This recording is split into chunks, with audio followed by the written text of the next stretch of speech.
Oh, jeez.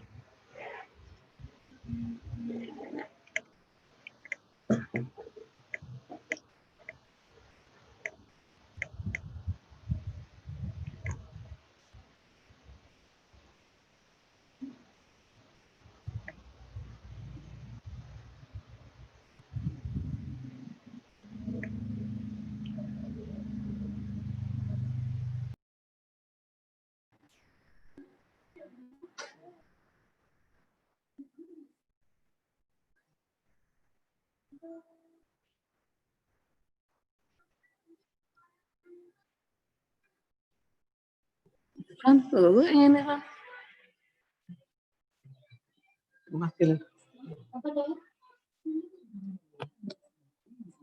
Tadi aku mau tak tutup itu loh aja. Terus aku mau sholat sih.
Okay, we will waiting for the participants still in waiting room.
Sorry, we will start in 4 minutes or no, 3 minutes for waiting the participant coming.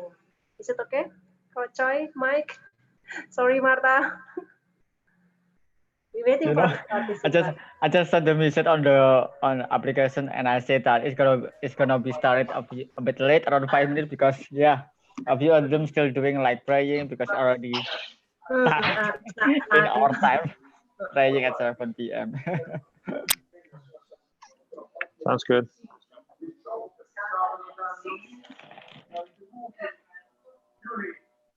Mike, I'm still doing like badminton, I think, because when even it's still we have like COVID, but I still can go outside, like play badminton. But of course, we have to hold the health protocol and doing some physical distancing. Then I don't want to touch anybody. And then when I want to like high five, I use my racket. High five. That's Makes sense. Makes sense. yeah. Cheers, But okay. but where are you going? Where are you playing? Are you going to the stadium like we used to go? And are you going there also for running? In indoor area actually, man. Indoor. Ah, okay. So that we just only have like 16 or 17 for maximum, but it depends Okay. on how many fields that we have. If we have only one field, I think I'm gonna like give limitation for the people like around 8 or 7. I think it's enough. Okay.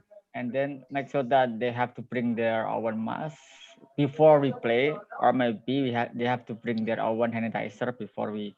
And I don't want to let them to borrow my racket. Like That's good. if you already have your own, just use it. Yeah. Or if you go with your family, maybe you should take either your brother or yeah, for sure. Bapak. Bapak Okay, come with you. I haven't talked to them that you already here, but maybe okay because they are still in the mass right now to like praying for a while. Yeah, tell them that I am. Let us say hello. For sure. I'm gonna call back for a while. By the way, do you still doing like gymnastic or? So the gyms reopened. I think 1 month ago. Yeah. Okay. But I'm not in Germany right now. So once I'm gonna be back in Germany, I think around September, I will start again. Now I'm doing just like body weight exercises, like push-ups, these kind of things. Okay, nice. Yeah. Man, it's already live on YouTube. That's awesome. Yeah, I'm a little bit shocked because it is my first time to have like online session and already announced and live on YouTube. I think it's fine because it's like small conversation that everybody can learn from. So. Okay, cool. Okay. That's cool, man. That's cool.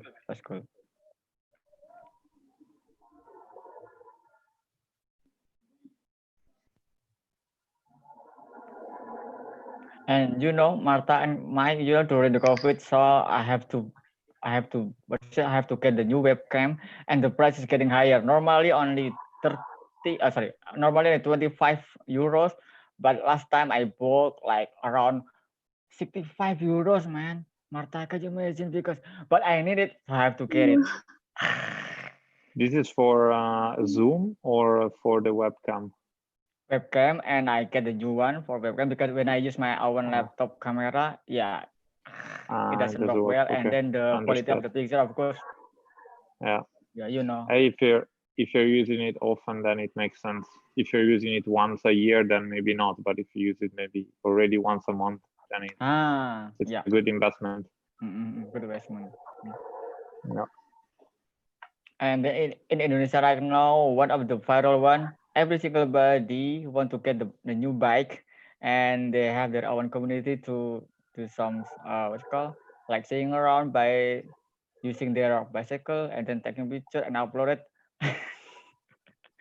It's healthy, man. It's healthy. But if I want to go to the uphill one, okay, I'm gonna die. So let me know. I don't want to get the new bicycle right now. And the price for the new bicycle is getting higher right now. Yeah, so you should buy it now because then it's gonna be really too high, maybe. Yeah, too expensive. You still remember when you asked me to go to mini market or maybe Alfamart or the market, and I always use my bicycle instead of motorbike. Yeah. Man, I'm so lazy to walk. You can tell. Okay, Choi, I think is it okay to start our event? So Kevin, please take your time. thank you. Assalamualaikum warahmatullahi wabarakatuh. Waalaikumsalam. Good evening, ladies and gentlemen. My name is Kevin. I'm from Easy English Club Semarang. It's amazing, precious change for me to become master of ceremony tonight in our big event, online discuss English conversation tips and tricks with our special speaker from Italy and Poland. For your information, in this event, it is collaboration of FLIC's Faculty of Academy Yogyakarta State University with Easy English Club Semarang. Ladies and gentlemen, first of all, let's thanks to Allah who has given us mercy and blessing so we can attend this time in this event without any obstacle. And in this lovely moment, I would like to say welcome to Ms. 𝗠𝗶ৃ as coordinator of FLIC, Mr. Choerul Anwar as coordinator of Easy English Club Semarang, staff speaker, and of course, our beloved audience. Ladies and gentlemen, let's start our agenda. But before that, allow me to deliver our rules in this event. First, audience have to mute microphone during this event. So please, everyone, if you haven't mute your microphone, please mute your microphone. And secondly, if the audience want to ask, audience can use Zoom tools, raise your hand, and wait the moderator call your name, and or you can send a question in room chat and wait the moderator deliver your question. Okay, ladies and gentlemen, our first agenda is watching FLIC's profile. So please, Mr. Aji, can you please help me to play the video? Sure, just give me a minute. Okay.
Okay, give me a minute. So, can anyone actually hear the video? Because apparently some people notify me there's a issue with the screen share.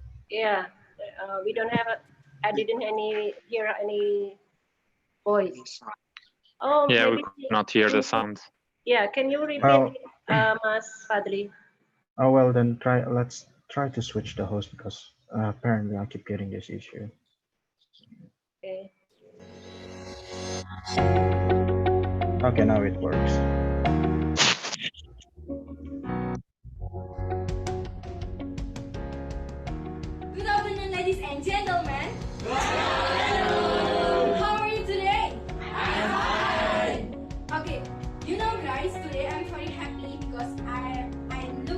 your face so beautiful and so handsome, and good job guys, and please clap your hand to your arm.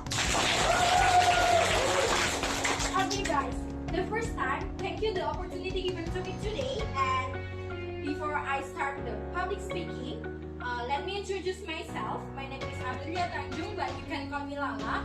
I was born in Yogyakarta City, 4th April 1999. My hobby is speaking, and now I study in Yogyakarta State University, and I take office administration education as my major. Okay guys, about the study visit and about the motivation. I have a motivation why I want to attend in study visit. The first reason is I want to challenge myself to be there and to take a big step to develop myself. What's your name? You can call me Leslie. My name is Ima Jayani. You can call me Ima. Where do you from?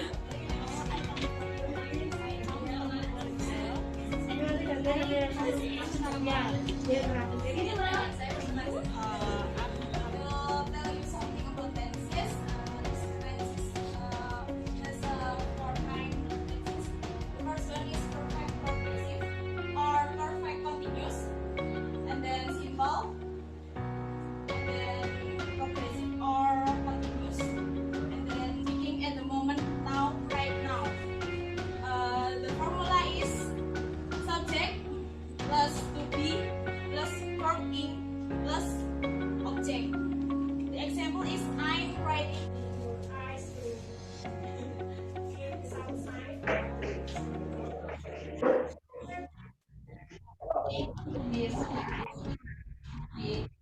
our studies very interesting film because this is many learn we can to learn about this film. This when the woman won his love is so very touched by her, and also enjoy it. Okay, what do you think about this movie, Nairi? I think it's good. The acting is on point, and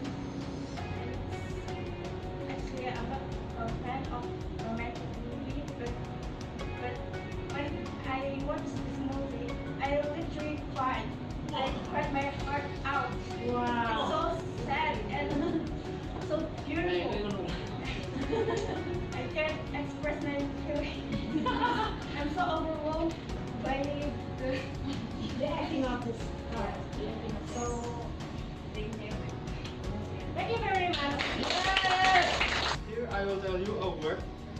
Usually, a human who work in college. Oh, it is Profession? Profession. Teacher. No. Lecture. Yes. Yay! Thank you. Over. I don't know what you guys say. Thank you. Okay, enjoy your present. I will give you some clue. The first is the color is white, and then the second clue, the surface is smoothly, and then the third clue, you can draw and writing in the things, and then so you can guess, guys. I can guess. It is paper. Yeah!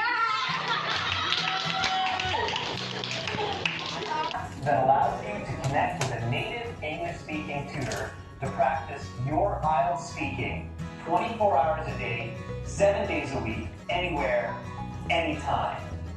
Canley has been generous enough to give a 10% discount for the next 2 weeks in the month of August 2018.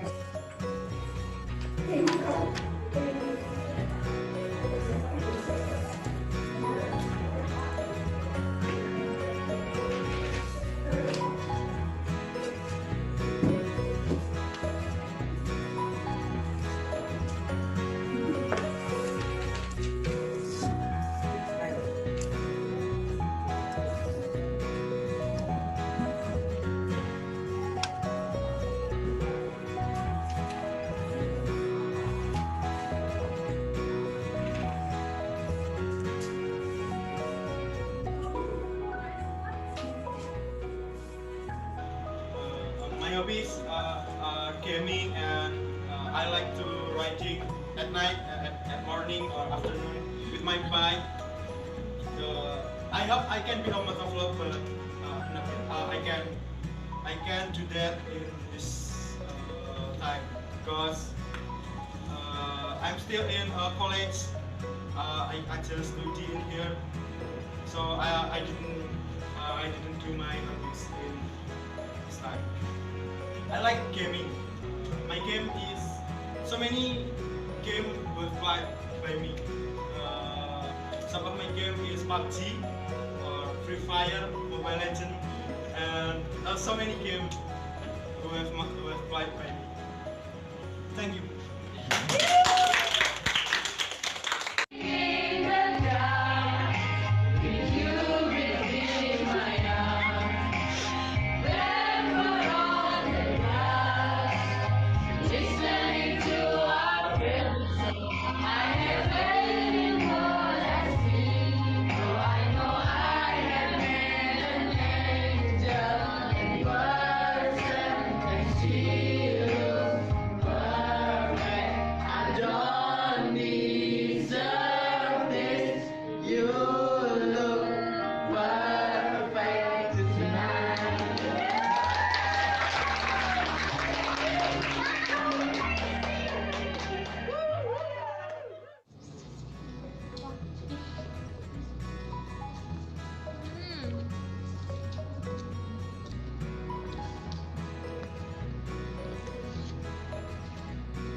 Okay, how a great video. In this video, we can know that the agenda of FLIC Yogyakarta State University, like introduction, speaking, play game, and many things. And I so interested with movie time because I really like watch a movie. Okay, ladies and gentlemen, our next agenda is greeting from coordinator of FLIC, Miss 𝗠𝗶ৃ To Miss 𝗠𝗶ৃ, time is yours. Thank you, Kevin. Hello, good evening, everyone. All participants of the Fun Learning English Clinic Faculty of Economics and Easy English Club Semarang online discussion, and all amazing speakers who have joined us. We thank you for your willingness to join in and share experience about learning English here. So in this extraordinary occasion, allow me to introduce myself. I'm 𝗠𝗶ৃ, the coordinator of FLIC FE Yogyakarta State University, also as the person in charge of this online discussion tonight. As the organizer of this event, would like to thank to all participants who have the opportunity to join and to learn and broaden their share insight into English. We also thank to all very special speakers who have taken the time to share their experiences and inspiration, and of course, tips and tricks about learning to speak English confidently so that students in Indonesia can have skills that are very supportive of themselves to become a professional and internationally minded person.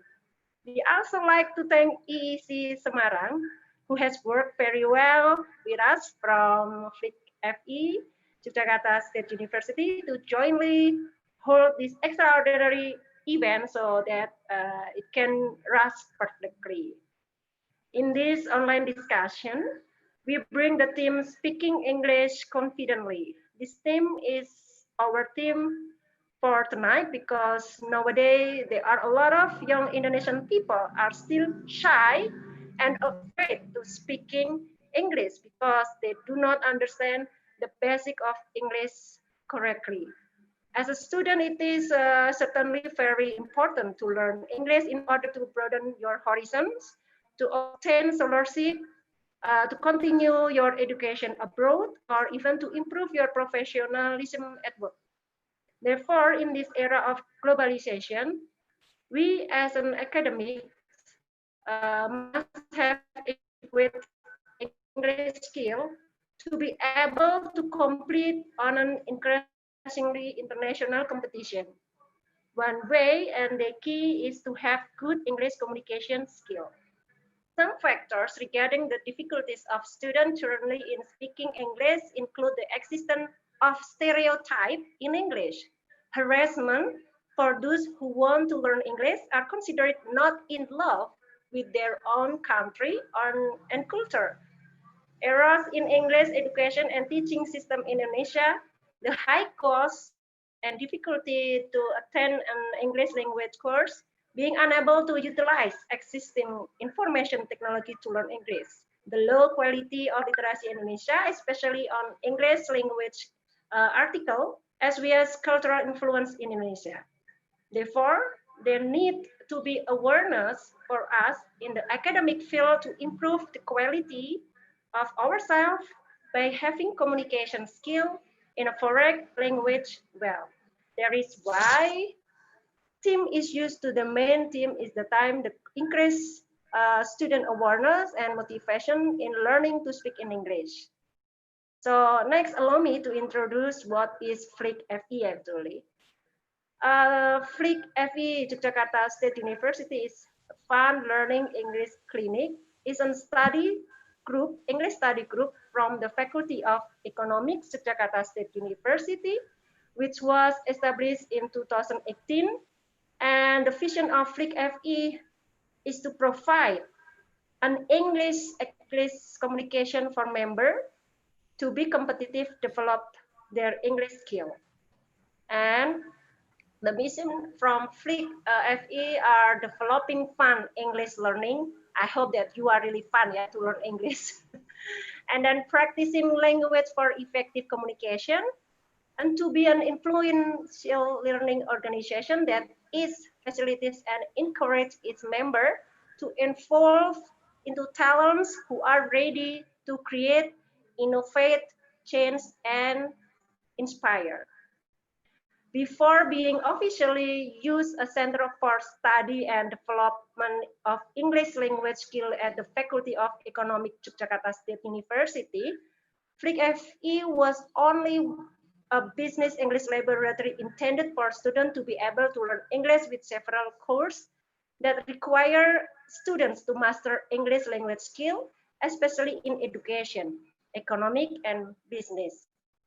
In the English language laboratory, all students are given facilities to learn English through listening skill, TOEFL, IELTS, reading, and writing facilities are given to all students to develop English language skill for variety of purpose in the future, such as to obtain students, continue study abroad, improve work professionalism, improve communication skill, and to expand student cooperation network with foreigners.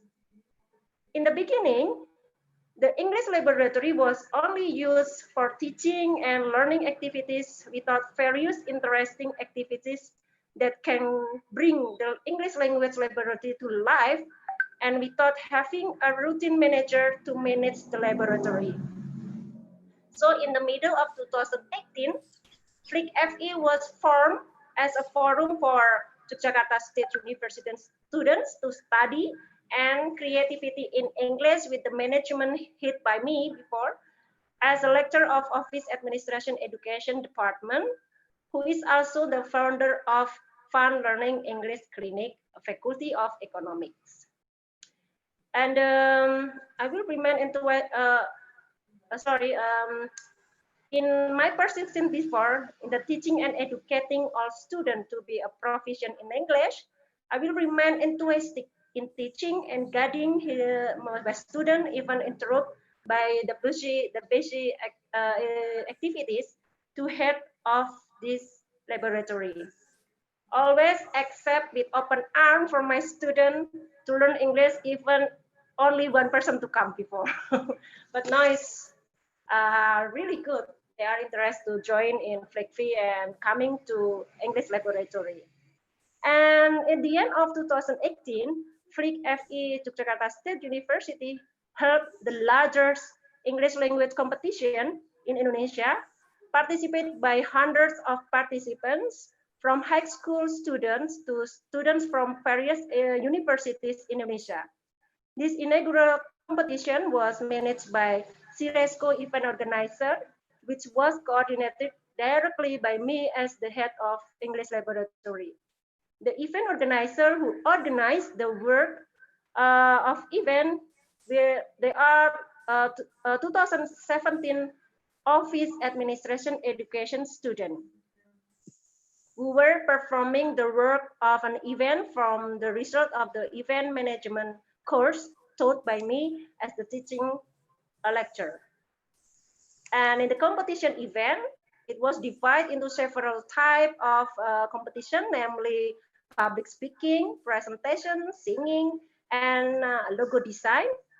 And the good point is the student from Yogyakarta State University had a lot of to be a winner at the time. And this year, in 2020, FLIC has undergone many renewal, including gaining authority to recruit laboratory assistant consisting of Faculty of Economics Yogyakarta State University students who are already proficient in English, as well as a laboratory coordinator for each study program consisting of lecturer at Faculty of Economics. There are a lot of English language training program available in this course, and this is not only for Yogyakarta State University students, but also for lecturer and also employees, as well as external parties also open English language training classes, include TOEFL, IELTS, public speaking, storytelling, debate, singing, conversation, business presentation, negotiation skill, various vocabulary training, focus group discussion, and various things that are so fun. And now, FLIC continues to strive to be the best as an English language learning service provider for all students and extended family from the Faculty of Economics and Yogyakarta State University to contribute to the success of the intelligent and internationally minded Yogyakarta State University generation, and as important step to support Yogyakarta State University as a world-class university. And hopefully, FLIC will remain victorious and progress further. So FLIC dare to speak English. Thank you. Okay, Kevin. Okay. Thank you, Ms. 𝗂𝗶𝗻𝗲, for your greeting. And ladies and gentlemen, it's now my pleasure to introduce our moderator. He is English Language Lab Assistant of FLIC's Faculty of Economics, Yogyakarta State University, Mr. Teguh Wicaksono. Would you please welcome Mr. Teguh Wicaksono? This time it's yours. Well, okay, guys, you listen to my voice now? Yeah, I can hear it. Yeah. Thank you so much. Everyone, good evening to all of you. It is great to see you all this evening in this very amazing occasions. Yes, it is true what Kevin said about me. Yes, I am Teguh Wicaksono. I am a moderator of this online discussion tonight, and it is great to see you all. Thank you for all of the participants who joined your time to join our online discussions tonight, because there will be a lot of the new insights, there will be a lot of the new knowledge to all of you guys who want to learn about how they are able to speak in English very well. So I always say that this event is really amazing for us. Our topic tonight is about how that you can build your own confidence to speak in English fluently. Not only the fluently, but also how about you can start to speak in English with your own confidence. How that you can find the real you to speak in English. So guys, this is really important to us, especially as a students. So for example, if you want to study abroad, or if you want to improve about your professional career, or if you want to get a lot of scholarships from the international campus, so this is the big stone to you to know about what is the most important thing from learn about how we can speak in English confidently. Because there are so many factors, like Ms. Kusna said before, like, you know, that there are so many people in Indonesia who still very shy to speak in English because, you know, there's a lot of the bad perceptions by some of the people in Indonesia when they want to start to speak in English, like, you don't have to speak in English, but you have to speak in Indonesian. So, guys, we will go more go internationals to take you to travel around the world to learn from three amazing speakers tonight who will ready to share about to share about their own knowledge and absolutely a lot of new inspirations to all of you guys to learn about English.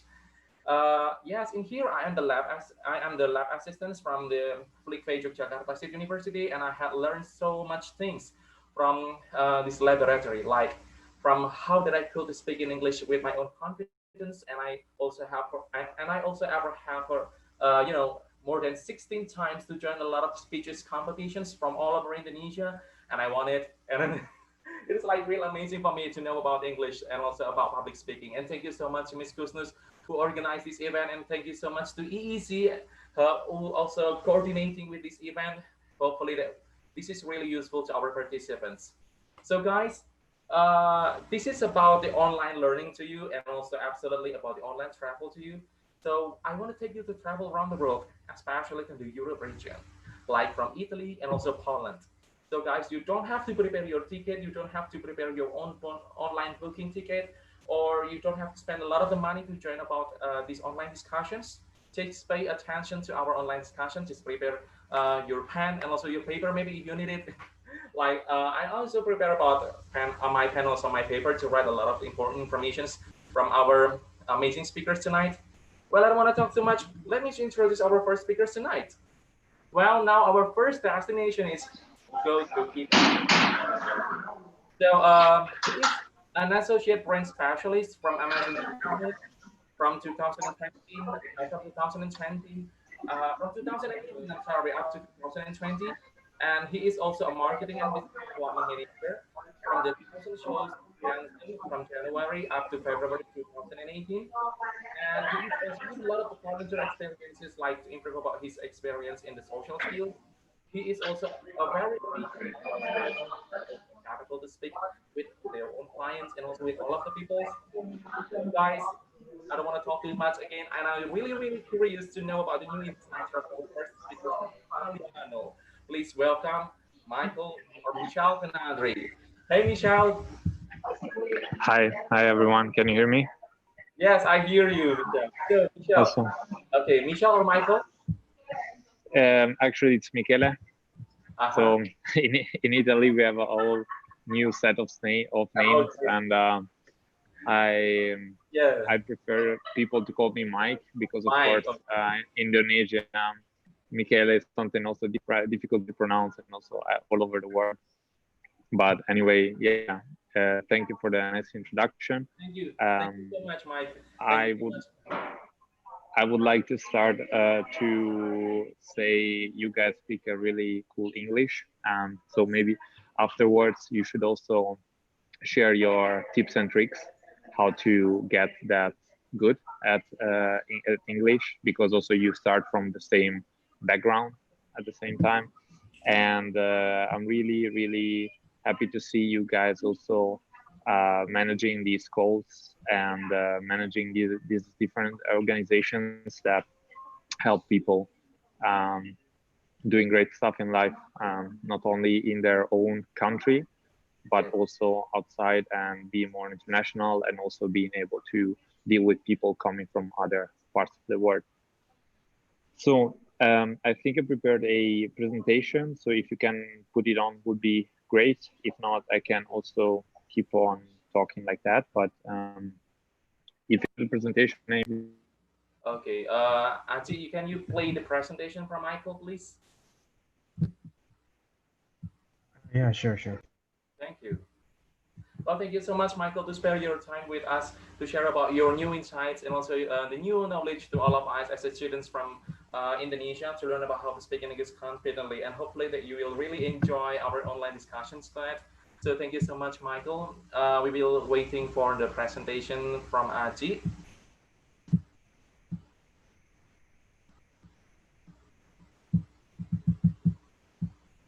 Okay, so guys, if you have any questions for Michael tonight, you can give your questions in the chat section on the below of your screen.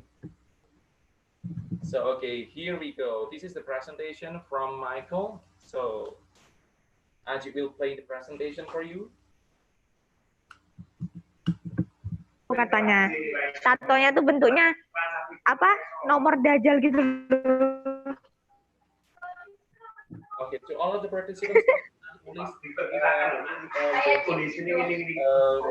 Okay, dikasih. Sorry for interrupting for all the participants to turn off your speaker, please.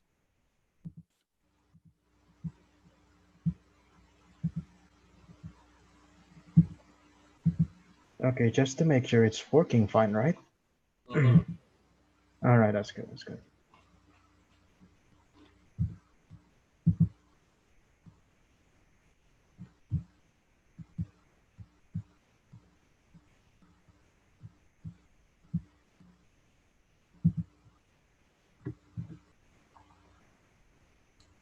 Okay, while we waiting Aji to control about our online discussions tonight through the Zoom applications to make sure that there will be a conducive and also there's no one of the mistake that will be happen towards our online discussions tonight. So guys, just pay attention to us, and then please make sure that you can pay attention to us, and also that can give a lot of the questions to the Michael to the chat sections on the below of your screen. So Aji, it is okay to Michael to start the presentation?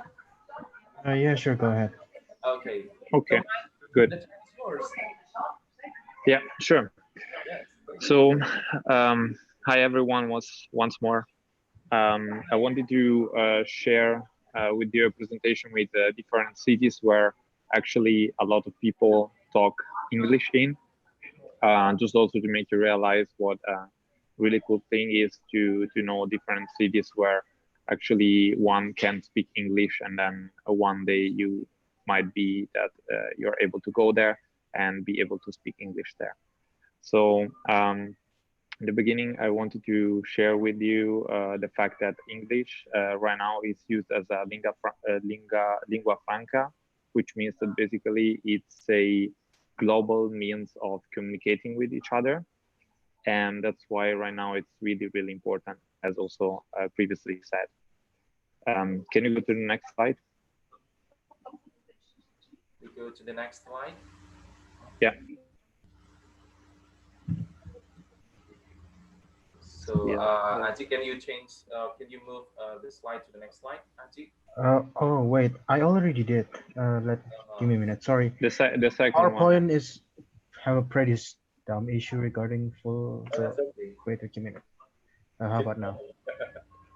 That's the third one, so go back one slide. The second slide. Yeah, okay.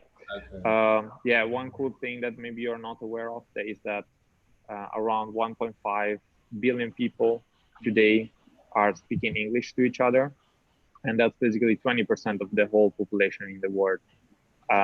And also one thing for you to keep in mind is that most of these people are non-native English speakers, like we are basically, because I was born in Italy.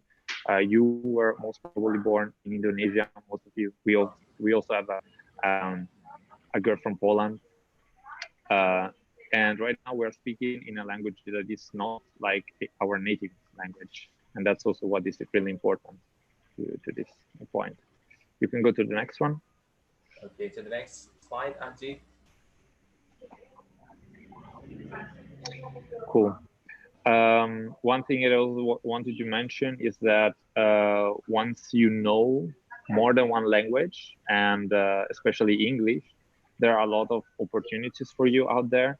For example, being teacher, being interpreter, translators, even bloggers as well, and public speaker, but also tour guides, because it also can happen that you want to stay in Indonesia, you love Indonesia, of course, and I understand why.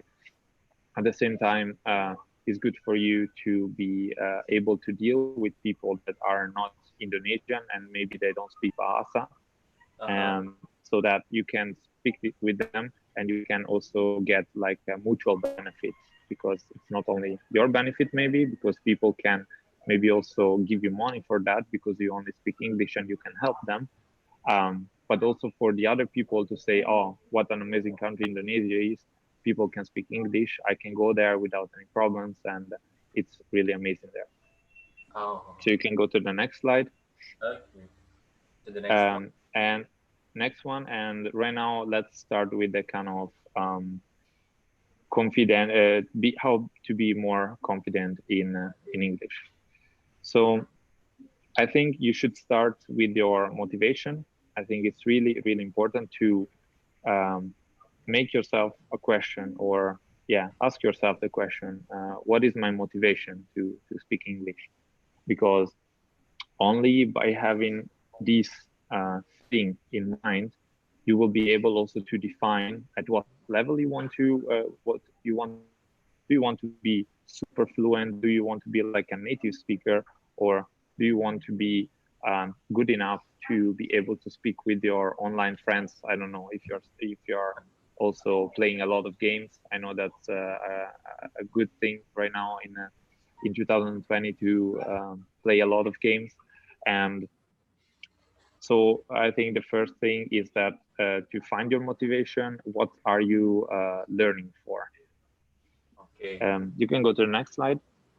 You go to the next slide, Aji.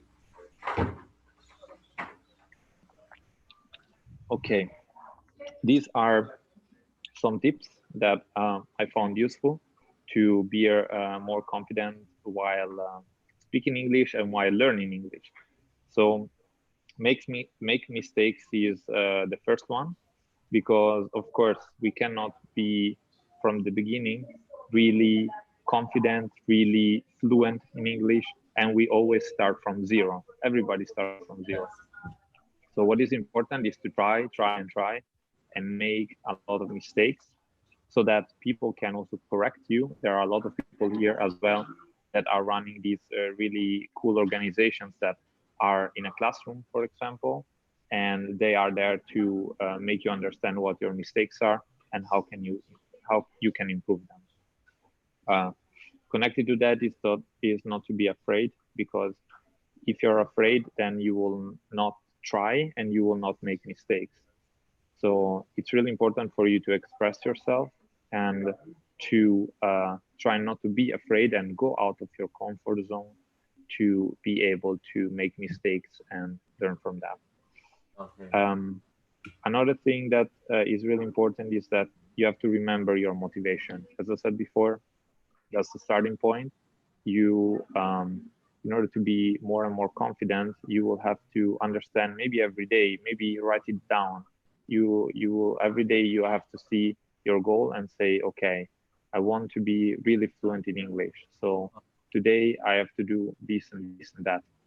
I don't know, learn 10 new words, or go to the classroom 1 hour and learn one new thing.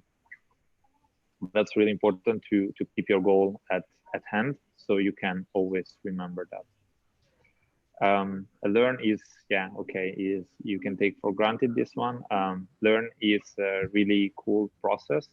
You should enjoy the process, in fact, and especially going to the class. I think it's really cool because you're not alone. There are other people like you that want to learn and make mistakes together and have fun together. And maybe right after the class, you can actually go to a bar, have fun, maybe also try a few words of the vocabulary that you learn in the class, and then have fun together and learn together in this sense. At the same time, you have to keep in mind this is something that is going to be long. It's going to be a long process. Also for me, it was really long. I think it took me maybe 5 years to be really confident in speaking English. So you have to take it step by step, and every day do something, every day improve a little bit more in order to get wherever you want. And yeah, as I also said before, get out of the comfort zone, because if you don't make mistakes, you will never get better. And if you don't try also, you will never get better, because you don't just try, you don't get experience by not saying anything and just listening. And like everything in life, you have to make your mistake, make your experience, and do thing in order to learn something new. So I think this is really important. Yeah, next one maybe. I think it's the last one. Don't forget the bigger picture. This is, I don't know if you recognize that, this is Borobudur, so really close to Semarang and Yogyakarta. And the bigger picture is basically what you're doing this for. And I believe that the bigger picture is, to improve the culture and society. I know that you said before that maybe the majority of Indonesians see learning English like not enjoying your own culture and your own language, but I don't think it's true. I think this makes you even appreciate your culture even more, because you can also share your culture with other people by this means, this English. So by getting the knowledge in English, you can share all your values to people that don't know about that. And I think this was really amazing, especially when I came to Semarang and to Indonesia, understand a really totally new culture by the means of English, because my Indonesian was bad and is still bad. I'm sorry for that. I hope one day I will have also the time to learn Indonesian. But at that time, it was really important for me to make a connection, to understand the culture, and that was made by English, because English taught me how to relate with people, how to get insights in the culture, and how to also make really unforgettable experiences. So that's about it. Thanks a lot for your attention, and if you have any question, also let me know. Wow. Okay. Thank you so much, Mike, for your kind of very amazing explanation about your tips and also your tricks, how that we could to learn about English. And also, yeah, there are so many kind of explanation about it. And also, I got some of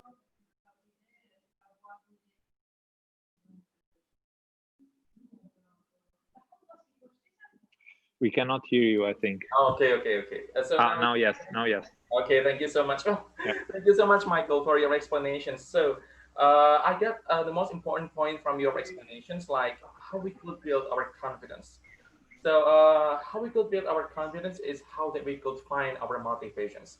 But sometimes, like it has also happened to me, I still very difficult to find out what is my confidence, and also how that I could build my confidence, because sometimes I don't have motivations. So maybe this is also my questions and also my friends' questions that delivered to me tonight. So how that we could find our motivation to become confidence? Okay, this is a really good question. You have to think basically what you will regret basically if you don't do something. So, for example, I don't know. Let me make it easy. In the sample that there is a nice girl or a nice guy that speaks only English, and I know that if I don't learn English, or anyway, if I will not try and talk to this person, then I will always regret it.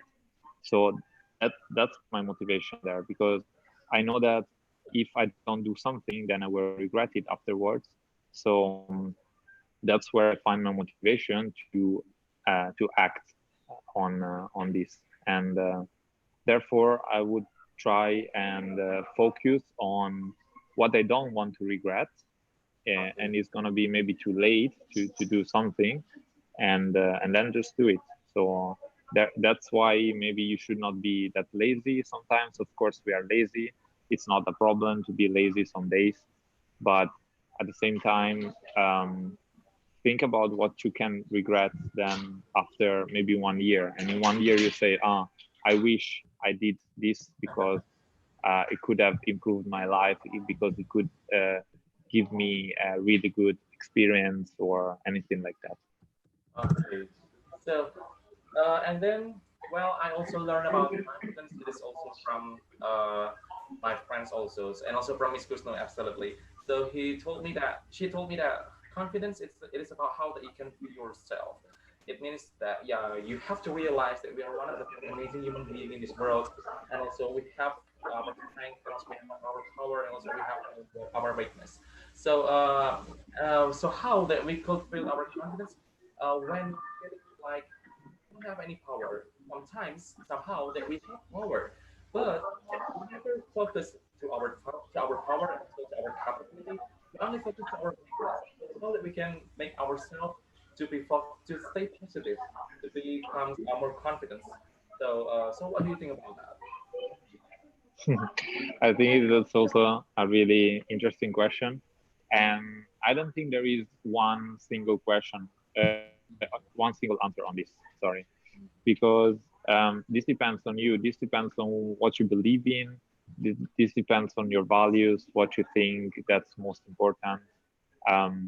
One small thing is also like how to help your family out, because anyway with English, in this case, like with English, having possibility of talking to a lot more people would also be able to make you, let's say, I'm not telling you like definitely richer, but it could take you to better opportunities that could also in the end help your family, because you will be able to help your family in a better way by reaching more people and by having a more not only local influence but almost international influence. So yeah, that's, I mean, that's just like one point, but there are like a thousand other points, and everybody has his own way of motivating themselves. And sometimes, of course, we feel that we don't have power at all, but this doesn't mean that every day it's like that. It could be that a day is wrong and we say, oh, we are not that powerful today. I don't know, I'm really demotivated. But it's just one day. I mean, then if one day is not as you wanted, maybe you cannot learn the thing that you wanted, then there is always the next day. As I said before, it's a process, step by step. You cannot say, okay, today I'm the most powerful man in the world, and the day after you're not. I mean, that's really building up every day something more. Mm-hmm. Okay, thank you so much, Mike. And then we go to the next question, and we have a question from Miss Judith. So Miss Judith have a question for Michael. So her question is, as a teacher, she really have a hard time in motivating her students, at least try to speak in English at class. It seems that English itself, it is erotic. Do you have any tips? And then question from another lecturer, it is about not only hard to motivate the students themselves, it is also hard to build an environment where they feel confident to practice in English. Is there any suggestion how to create a good environment for practicing English? Okay, I will repeat the question. For the verse is about, it's very difficult. No, I understood, no worries. Oh, okay. More or less are connected, so no worries.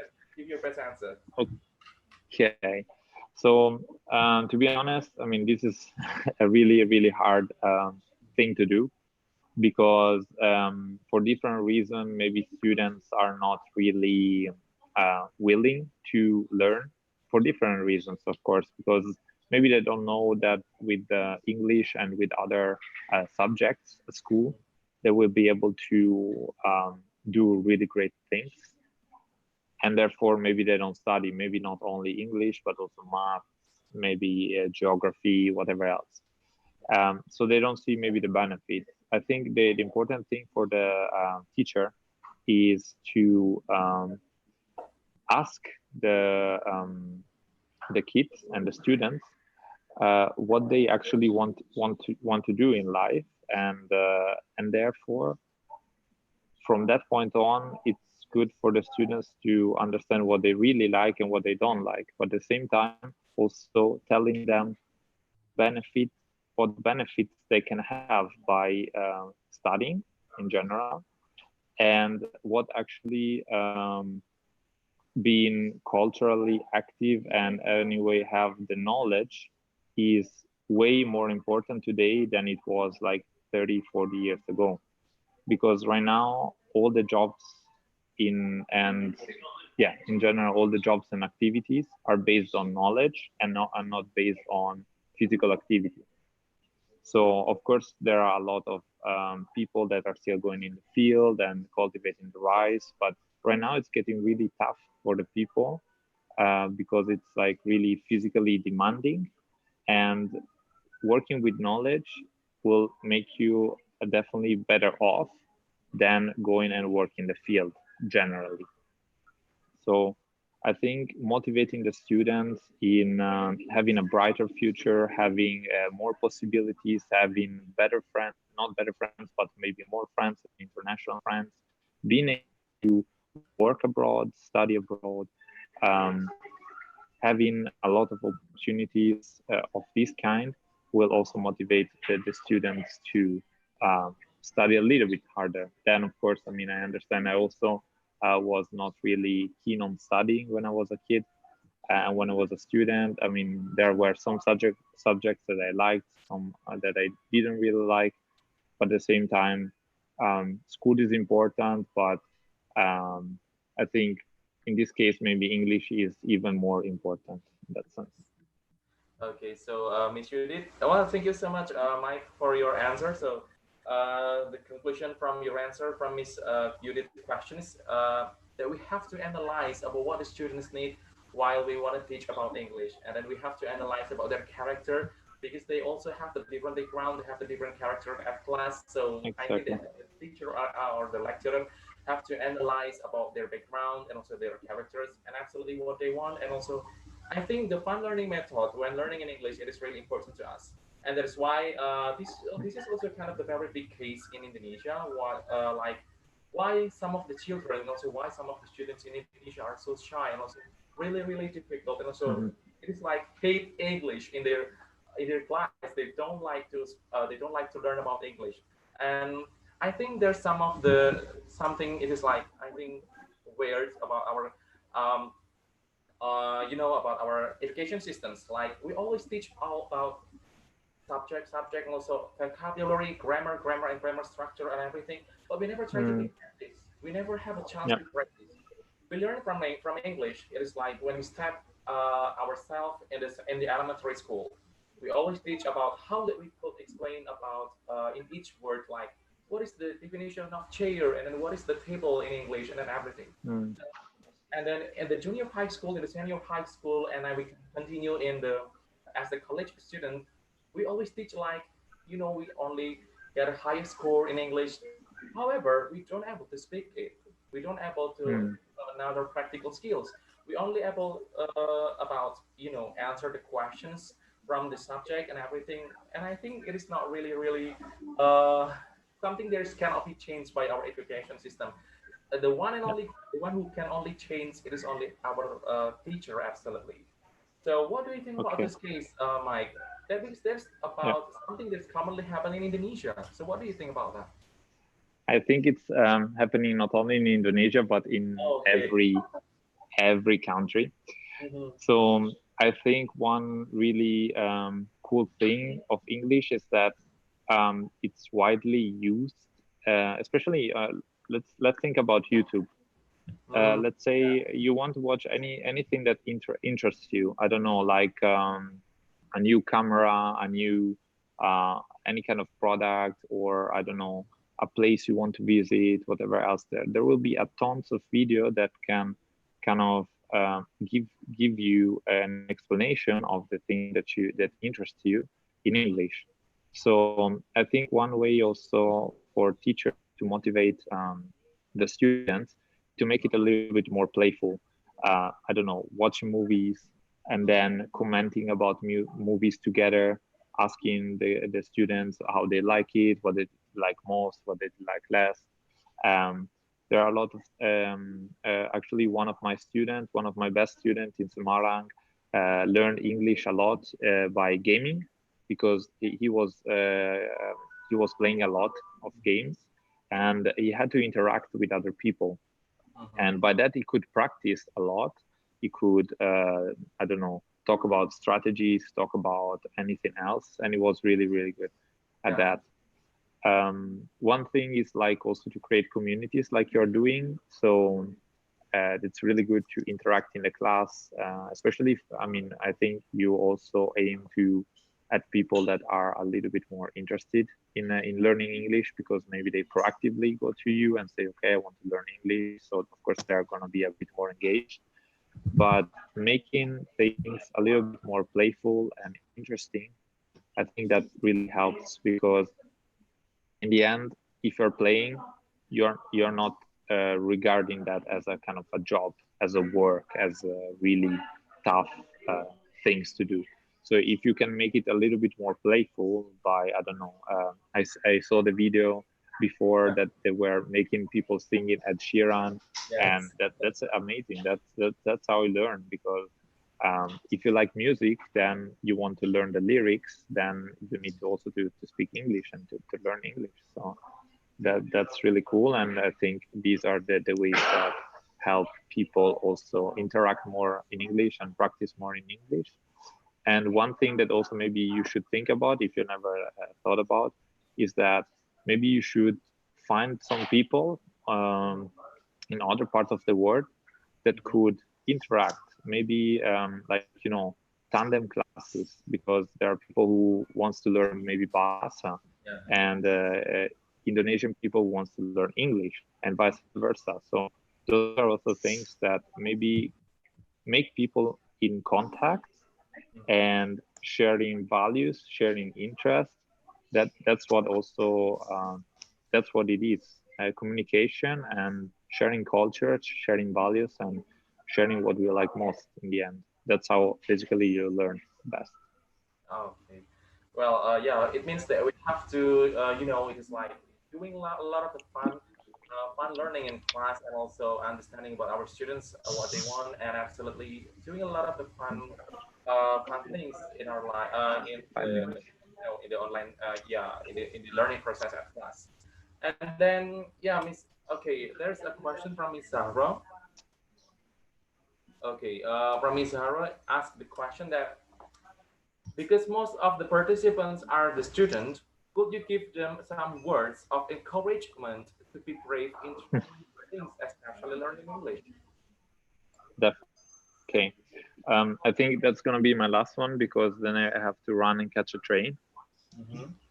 But yeah, guys, thank you for joining. I think that's really important what you're doing, not only for yourself, but also for the people that you like, and all your friends, and every people around you, because I really believe that by learning English, by learning different languages, not only English, like let's go one step even further, makes you able to have experiences in life that are really making you richer, and makes you travel as well more, makes you deal with people with different culture that you'll never imagine if you only spoke Indonesian. That it's really worth it.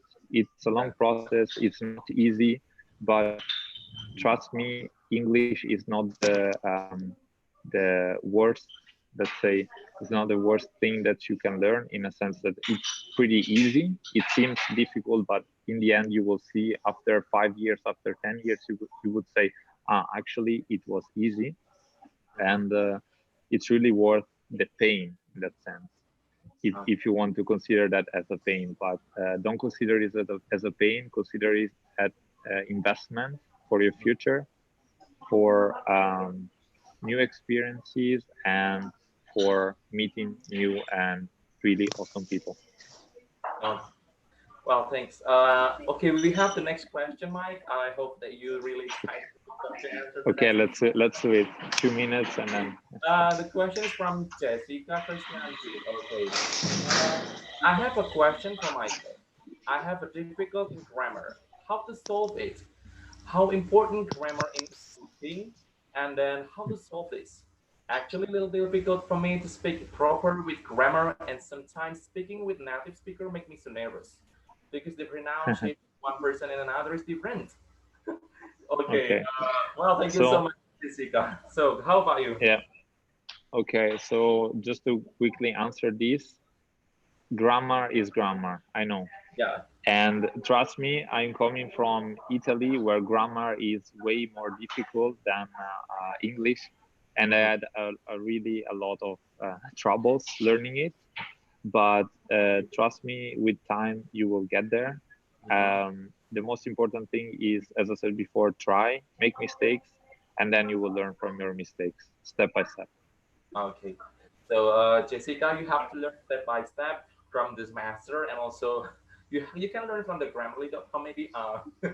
You can learn a lot of the applications using in English, so you can learn because now we was after the Industrial Revolution 4.0, and absolutely you can find easily on your smartphone about every kind of the application how that you could learn about grammars. Definitely. Thank you so much, Yeah, Jessica. I agree. I agree. And then Okay, guys. we have I the next question again. I really have to go. I really have to go. So I think my colleague from Poland can answer also these questions. Okay. And okay. also you guys, I think you can also answer these questions because you are really good at English as well. So I hope that my contribution was good and useful for you. And yeah, I think thanks for everything. Yes. Thank you so much, Michael, for your time. Have a nice day. Bye. Thank you all. Bye. Thank you, Michael. Well, okay, guys, that's one of the very amazing stories and also experiences from Michael. So we are really sorry if you have any question from Michael and I don't read about your question. Maybe your question will be delivered to Marta as our second speaker tonight. Well, prepare your amazing questions again to Marta. Hopefully that she also have a big opportunity to share about her knowledge and also about her experiences to learn about English. So guys, I think I have to go to the next speakers tonight. Our second speaker is absolutely Marta from Poland. So let's invite Marta. Hi, Marta.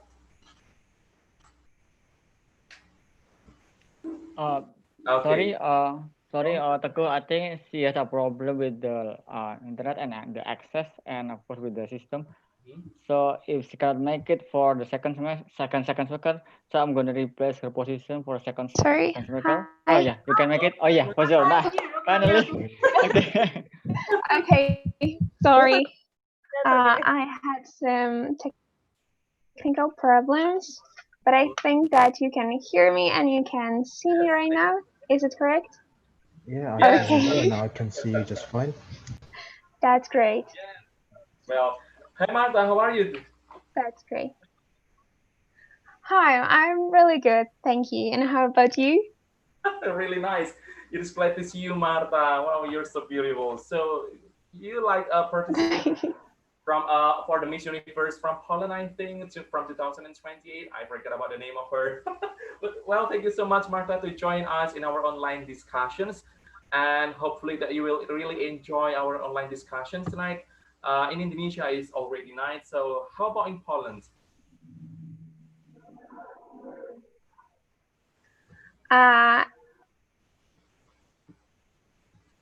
In Poland, we have 3 p.m., so it's just an afternoon. Really nice one, sunny. Well, yeah, thank you so much, Marta, for your time to spend your time with us to join our online discussions tonight. So, Marta, you're ready to give your experiences and absolutely to answer a lot of the questions from our participants tonight.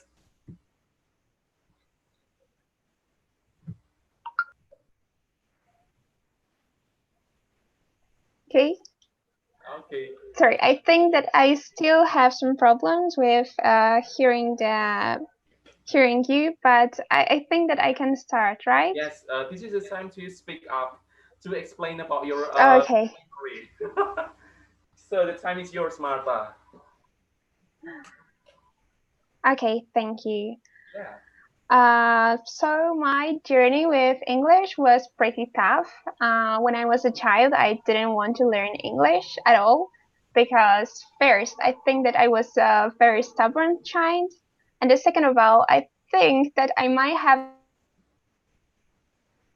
a thought that everyone around the bills, which not happened, unfortunately. So when I realized that, and few kind of rough talks with my teacher, I decided to change my attitude and to start learn English.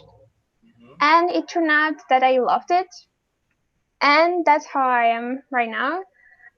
Speaking English, speaking Indonesian, Slovak language too, and a little bit of and a few of different languages. So I would say that the most important thing of all while starting doing anything is the attitude that you must actually want to do it. Then the truth is that we are all connected somehow, same as the languages that we use. So I don't know if you heard about Cognates, but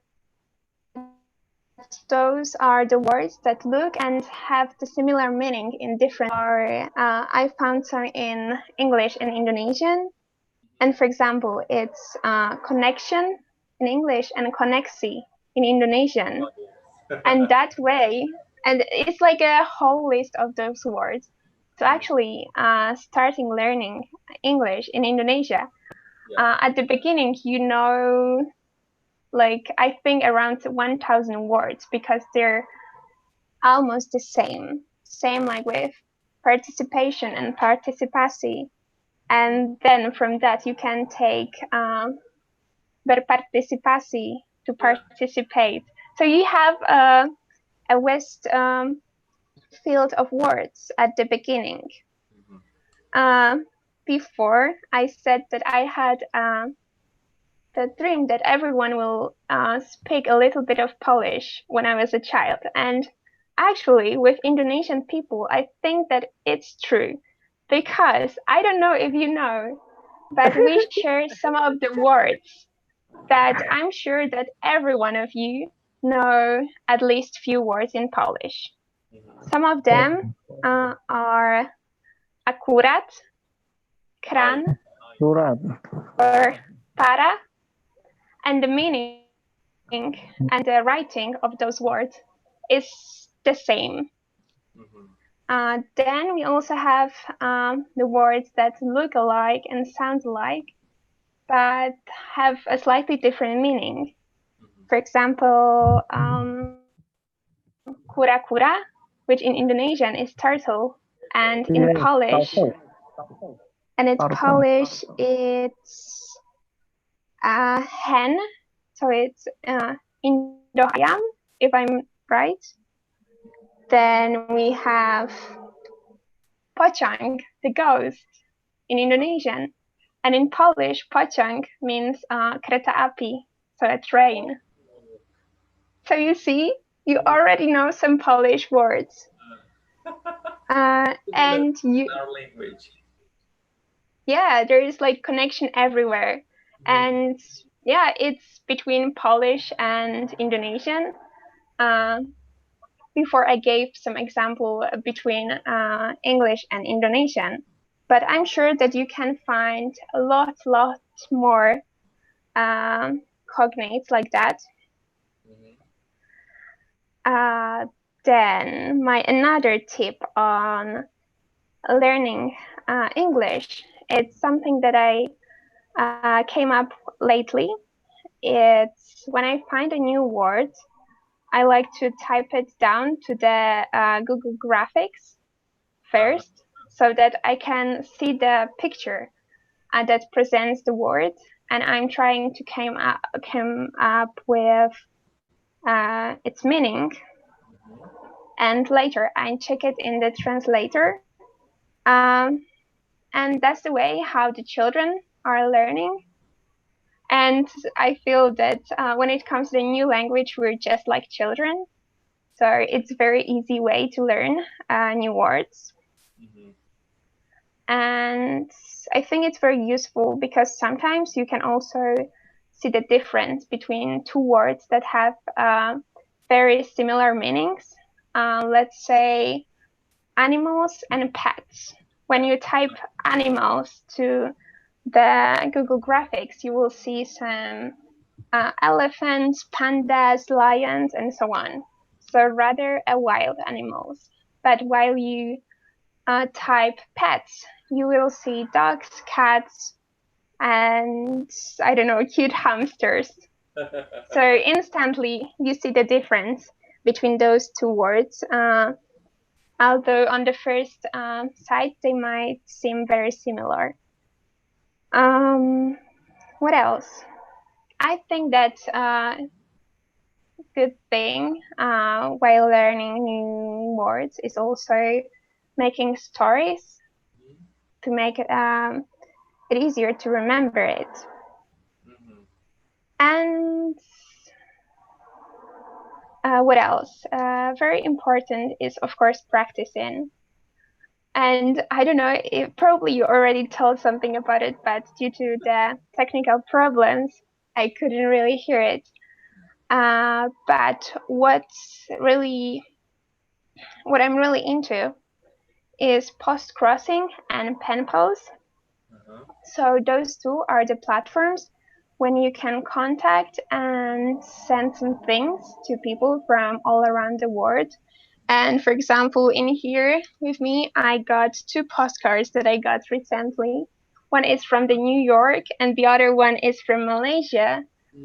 And I think that it's really interesting form of learning English because it's something like writing a postcard. It's very easy way because you can always get a help from a teacher or from the Google Translator, and you can take as much time as you want for making it, and then you're getting response from someone who is completely different, have different culture.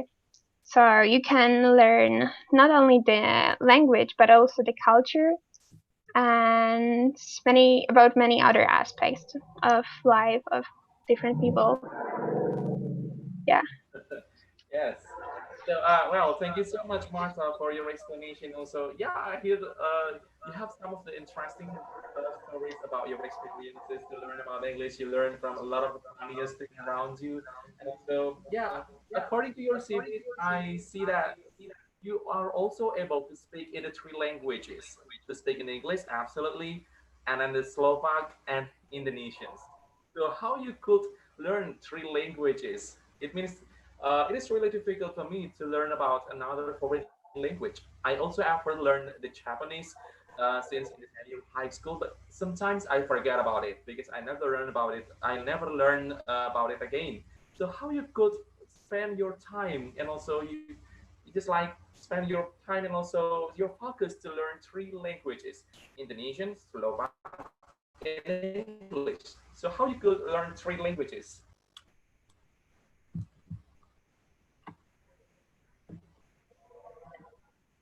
I think it is pending or something with Martha connections.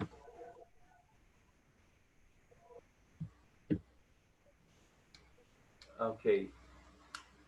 So guys, I think there is something wrong with the Martha's connection. So Martha, can you hear me again, Martha?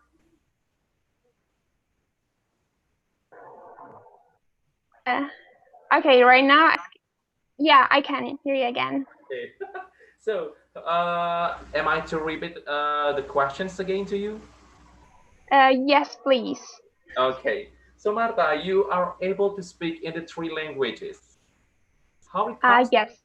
So how you can learn three languages? However, we are still very difficult to learn about another language like speaking English. So how you could learn English, Slovak, and Indonesian? Can you give your tips and tricks for us, maybe?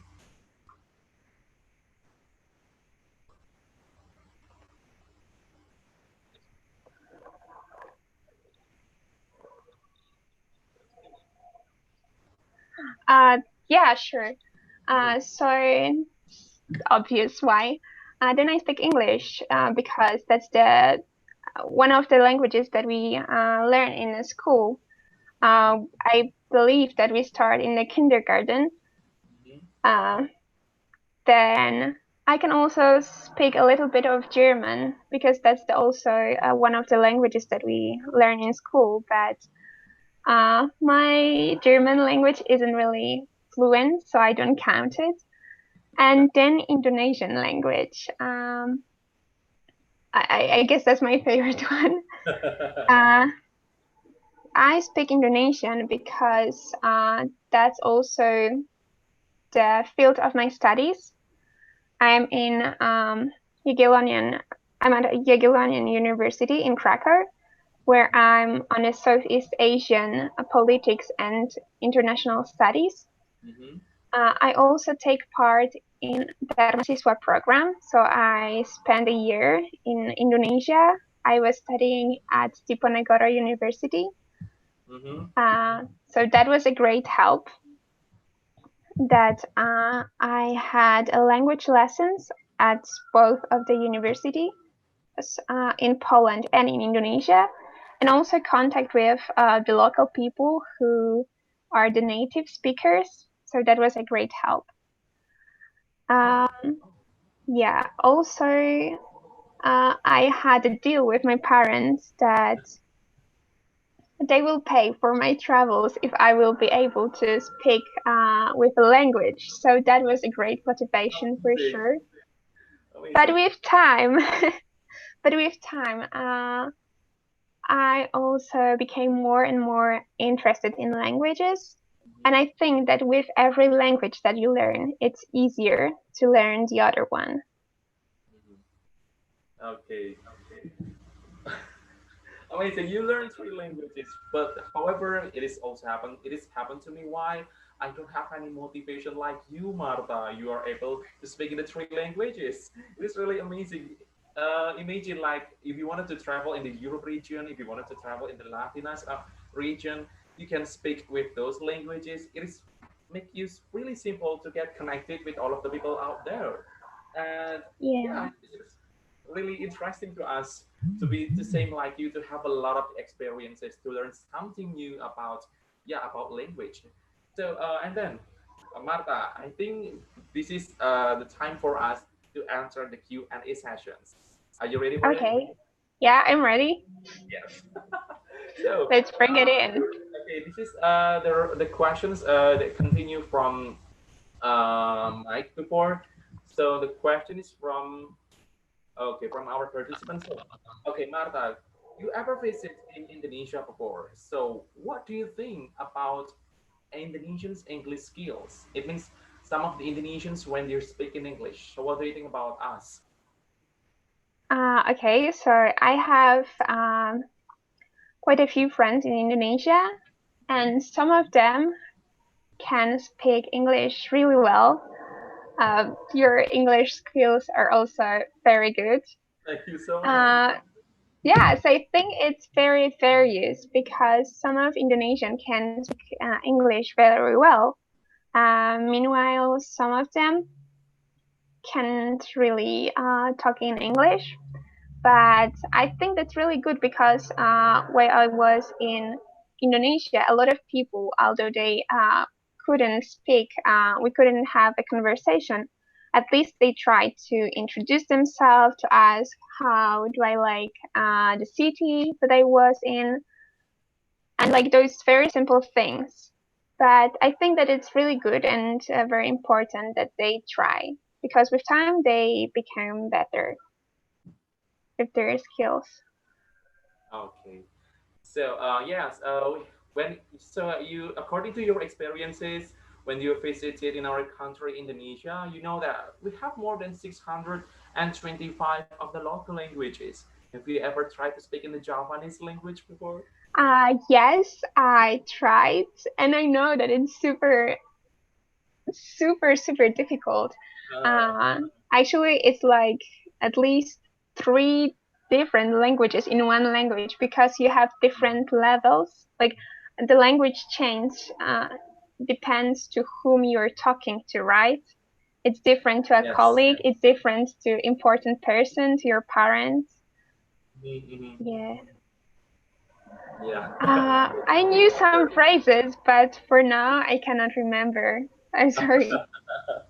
It's okay, Martha. So we go to the next question from Miss Judith. So her question is, okay, the question from Mirza from YouTube. Miss Judith say that, what should I prepare if I want to study abroad? So what do you think about that? Because you ever have an experience to study abroad like in Indonesia, right? Yes, that's true.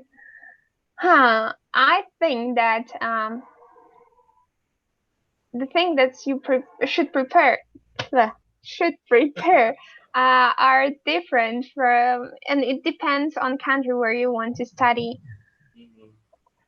Same, I have experience of studying in Indonesia and also in Austria, in Europe, and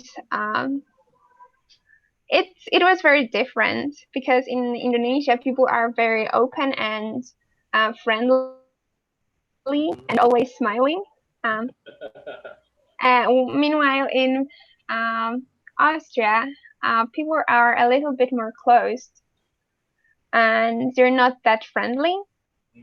But for sure,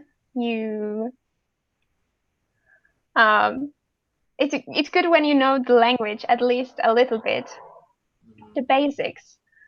It's also good to make some friends before online. And yeah, I think that's it, because then you never know what happens. And yeah, I think the rest is something that you cannot prepare for. Yes, absolutely. So we have to learn about their own national languages, and absolutely we have to prepare, because we know that English is as the international language, and I think that we have to prepare our TOEFL scores, our IELTS scores sometimes. And yeah. Oh yeah, that's true. That's one of the most difficult requirement for me, especially when I want to study abroad someday. Yeah, but I have to prepare it very well. It is not only about our practical, but sometimes we have to prepare our knowledge about TOEFL and IELTS. Okay, we go to the next question. Are you ready, Martha? Yes. Okay, Martha, the question from Lily Hartanti. So Lily Hartanti's question is, in your opinion, how important learning a new language, especially Bahasa, from native speaker and also by living in Indonesia? So what do you think about that? How important? I think that it's really great experience to learn Bahasa from a native speaker, or any language from a native speaker, because that person will be able to give you more details and explain it better.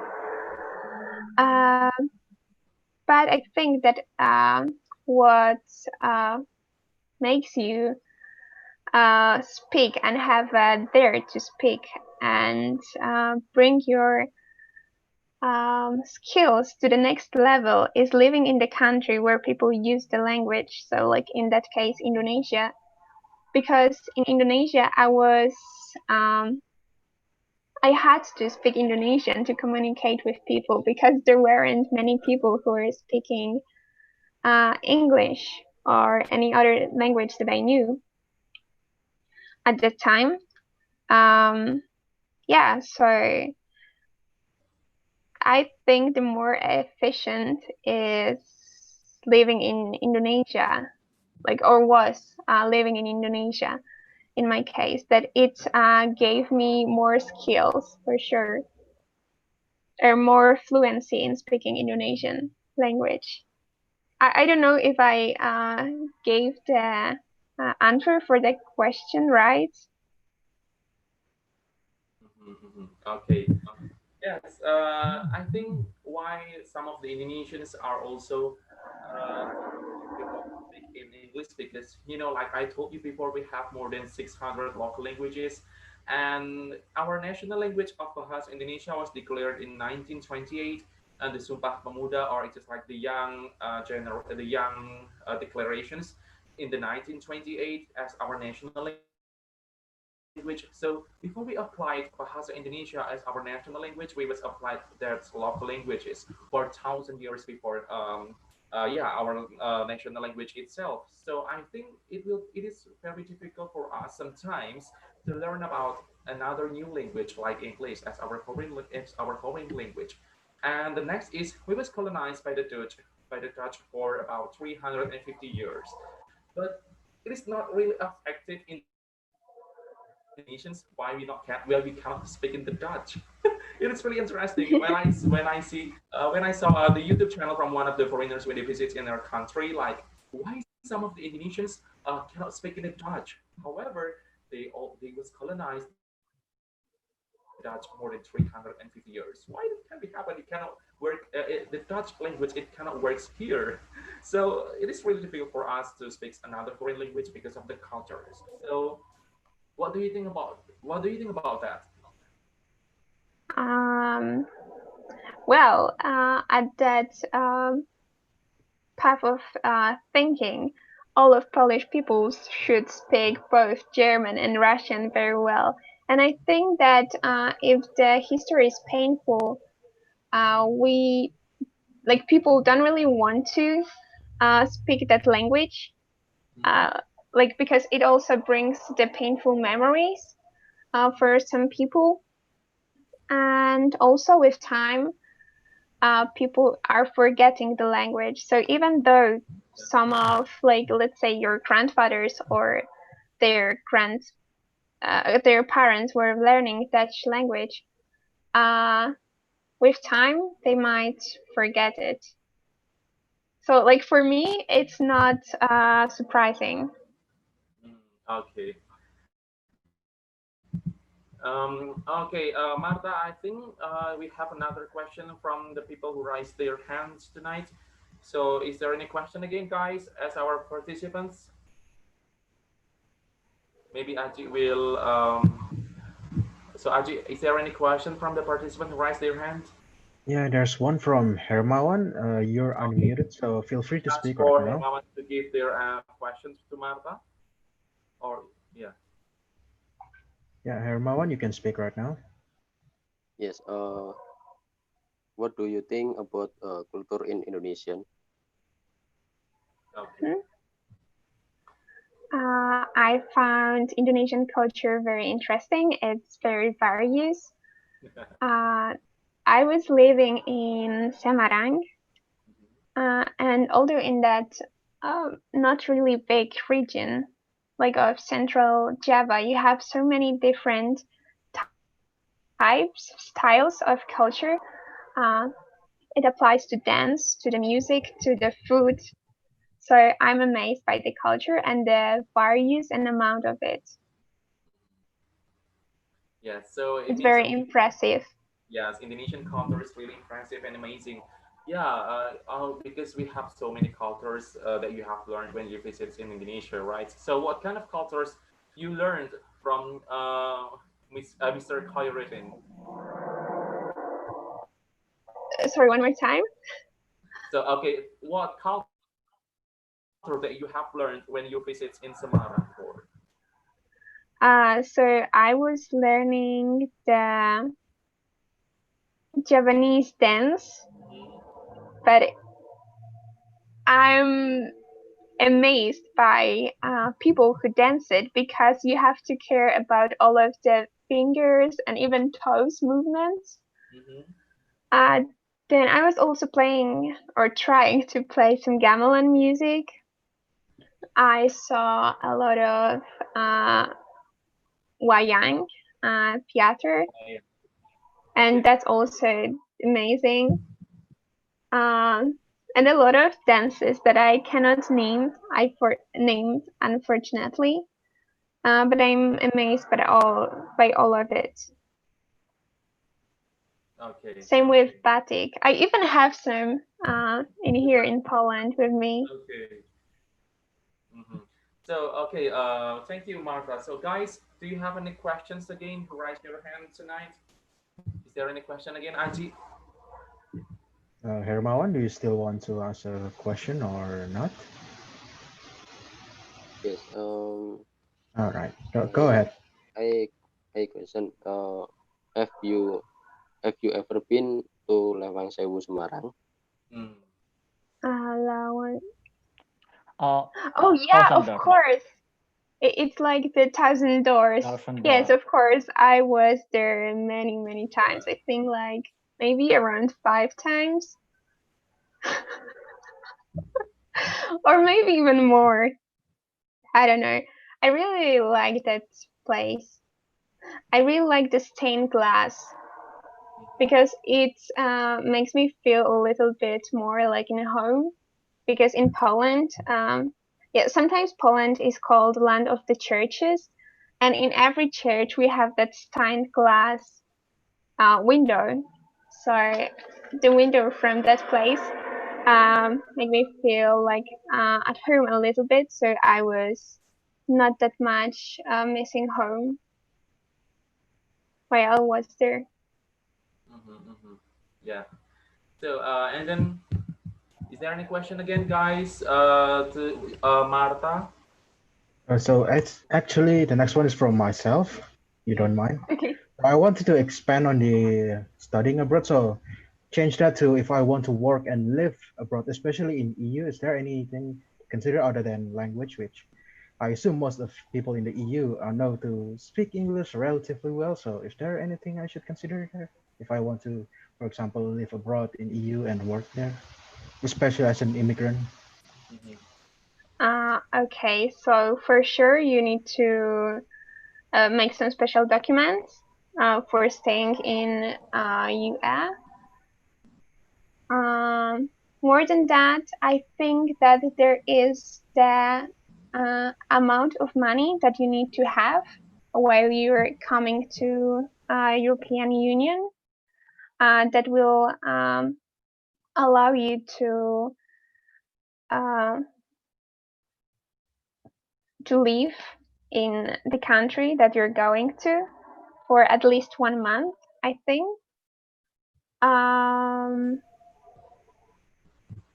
And what more? Yeah, I think that it would be good if you will have some place where you can live, like that you know that you can stay there before you come. That one is also solved. I have a few friends in EU and German and UK, I think, yeah. So that the whole living part is definitely solved. Okay, so I think that the permission for stay and the money for living for at least 1 or 2 months, I don't remember right now, but it's something that you need to have to stay in European Union for longer. All right, so thank you so much for the answer.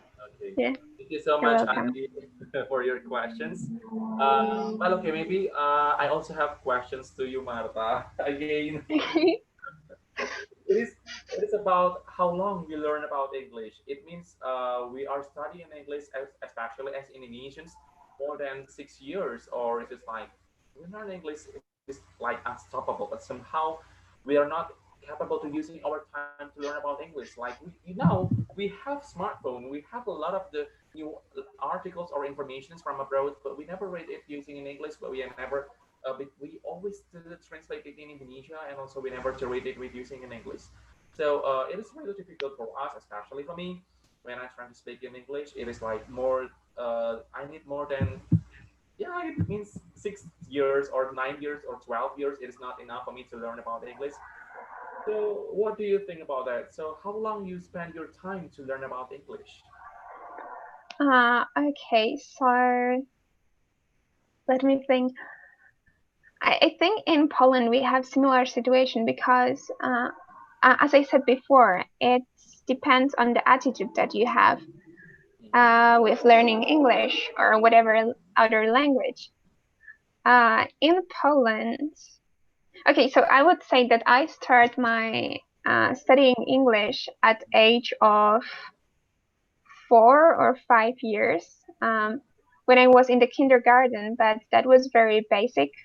So I know the names of the animals, the colors, the numbers, but not more than that.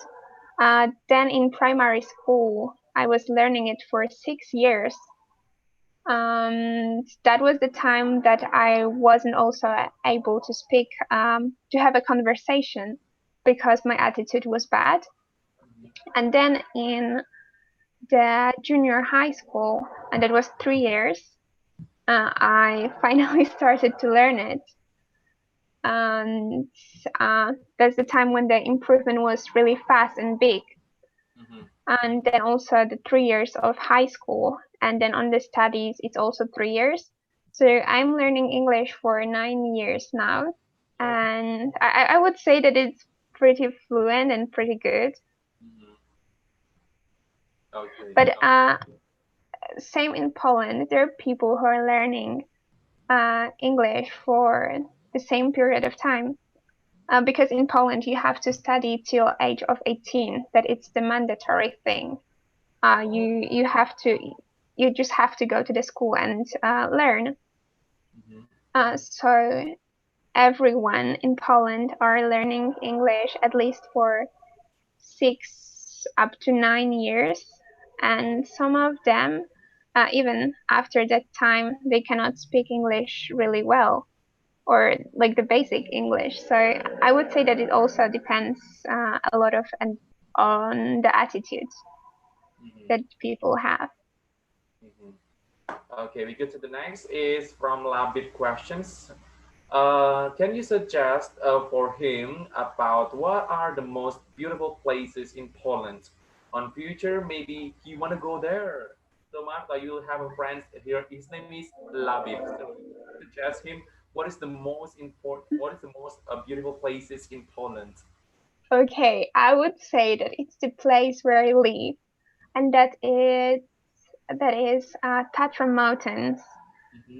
And the view is absolutely outstanding, and I cannot imagine other place to live than the Tatra Mountains. But to be honest, Poland have everything, because we have mountains, we have the sea, the Baltic Sea, we have the land, yes, the land of the lakes, Mazury. We even have a desert in Poland. In the middle of the Poland, there is a desert. So if any of you would like to come to Poland, you will find anything you could imagine in here. Everyone will find something fun for themselves. So yeah, feel invited to Poland. I can be your guide in here. So maybe you're also waiting for me if I want to study in Poland, maybe. Sure. Okay, thank you. So we get to the next question. So I think our participants are really excited to get in touch to you, Marta. So this is the question from Lily. So Lily's question is, did you experience culture shock? Oh, do you have an experience about the cultural shock when you visit or when you were in Indonesia? And what should we prepare if we want to live in EU or in a Europe country to prevent cultural shock? Okay, so I was really shocked when I get to know that in Indonesia, for most of the courses during the day, you eat rice. But after some time, I get used to it. Then, of course, at the beginning, the temperature and the climate was pretty tiring, but it's also something that you can use to easily. But mainly, it was the positive things. I was surprised that people in Indonesia wear the sandals for the rain.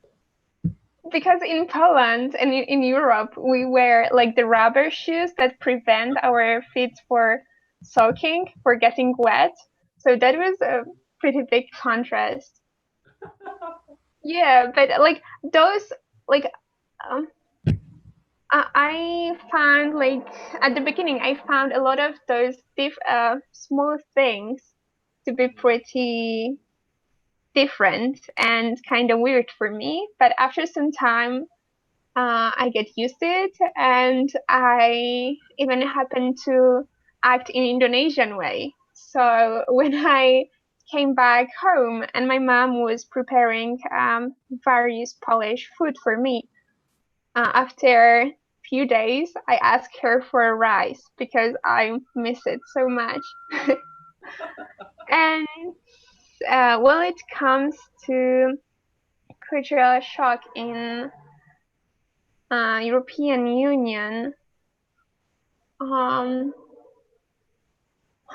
would say that it's a little bit difficult to answer because even though countries of European Union might see to be like connected and to be pretty the same, there is a lot of differences. So again, it would depend on the country that you're going to. But for sure, something that people should prepare while going to here is that in European Union, people aren't so open. They are friendly, but they're not so open. Because in Indonesia, it happened to me right away that people were asking like, dari mana, kemana?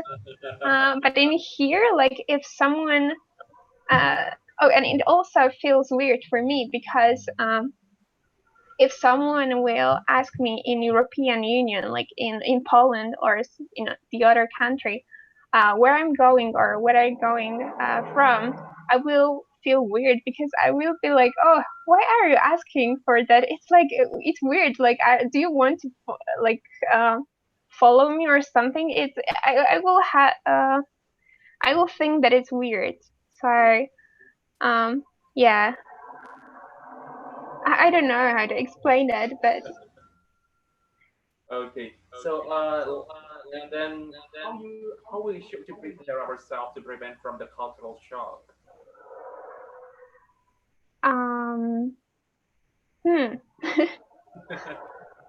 For sure, stay in contact with your friends and family, and also I think it would be a great idea to try to make friends before, like in European Union, before you go there, so that they can tell you a little bit about culture, about the customs, and about things to do or not to do in the country that you're going to. I think it's important because, as I said, there is like a lot of the ton of those small things that in one country it's very usual to do.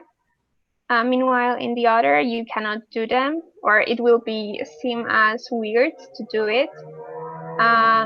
So yeah, I think that that would be one of the most important things, to just get familiar with customs and traditions in the place that you're going to. Yes, okay. So Marta, maybe that's about our last questions to your time to explain about your experiences, about how we could start about learning English. So Marta, we want to say thank you so much for your time to spend, your time, and also to share your experiences and also your tips and tricks how that we could learn about English. It is to be such an honor for us to see you, and also we still really grateful, and also we don't have any time again to get in touch with you, so maybe we will meet you in the next meeting again. Maybe we will call you. Yeah, hopefully. Oh, thank you so much, Marta. So guys, do you have any words and also any sentences that you want to say to Marta? Maybe Miss Kusnu want to say something to Marta? Miss Kusnu want to say something to Marta, or Choi, do you have any questions to, do you have any words to Marta? If not, I will be happy to say that I'm very grateful for you guys, having me here. I'm so grateful to have you. Happy. So, Mr. Choerul Anwar, do you want to say something to Marta? I just want to say thank you very much, Marta, for your time and for your physical for joining with us. I mean, and then stay healthy, ya Marta. Jaga kesehatan and keep in touch. It was so great. Terima kasih ya. Terima kasih. Oh, sorry, Mata, interrupt for a while. I just have a message from the YouTube, and my friend write on the chat. There's a question. One more question, okay? It's okay. Okay. Do you have encouraging words for student in Indonesia to be more enthusiastic to study English? I would say that you just have to don't give up and just try. Like even if having a simple conversation with someone speaking English, or yeah, just try, because at some day you will become a master in English. Yes. Thank you. Thank you, Miss Gusnu. Thank you, Marta. Thank you, Marta, for your time to join with our online discussion. Hopefully that we will see you again in the next meeting and with a very interesting topic again. So thank you so much, Marta. This is kind of very interesting experiences for us as an Indonesians to learn from you as our special guest tonight. So guys, say goodbye to Marta. Bye, Marta. Yeah, thank you. Bye.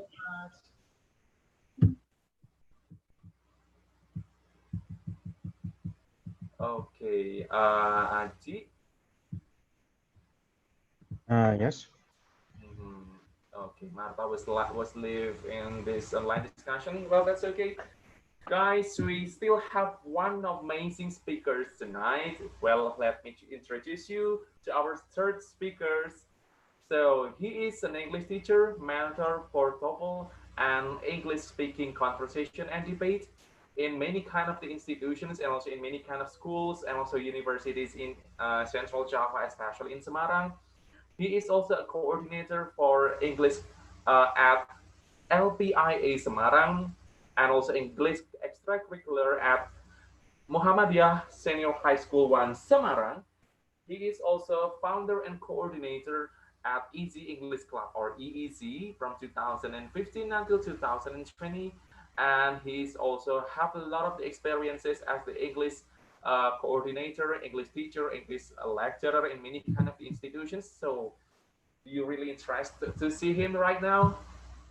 Well, let's we meet our third and the last amazing speaker tonight. Please welcome Mr. Choerul Anwar. So Mr. Choerul Anwar. Yeah, okay. Hi. Hello for all participants and the audience. Thank you, and thank you for your time, Teguh. Thank you so much. Introduce about me for a bit. Yeah. Okay, guys. I just want to say that my name is Choerul Anwar, and mostly all my friends call me like Brother Joy or Mars Joy. Even the foreigner or maybe the bully call me like, hey, Joy. Hi, Choi. Okay, because it's very difficult to say my name, Choerul, like the Arabic one. So it's easy to say like Choi, Choe, easy one. And then, guys, okay, before I start, I just want to ask Mas Aji to let me to upload my PPT. But if I have problems, so I'm gonna text you later. Sure. Yeah, Presentation I'm gonna try. Mr. Choerul Anwar, please, Aji.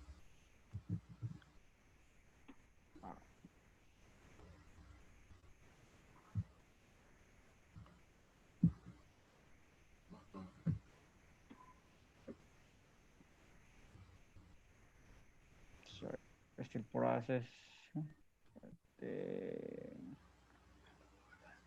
Okay, I just want to make sure. Is it clear to see the PPT, or maybe it's still loading? I still cannot see the presentation on my screen now. It's still loading on my screen. Okay, it's still loading. Still on process. It's still Okay. ongoing. Okay, so guys, I don't want to talk a lot about my tips, but I just want to share my experiences and how I can get born or I can know the what is called friend for around the world. So I just want to give like a short brief, like maybe take 10 minutes. So how is it? What about the PPT? I think I have problem. We can't see your presentations. Okay, let me try. Okay. It's still ongoing. Okay, so try not to enter slideshow mode because Zoom usually have issue with slideshow mode. So Okay, Just let show me the presentation as try it is for the without the second slideshow mode. time. Okay. The screen sharing is paused.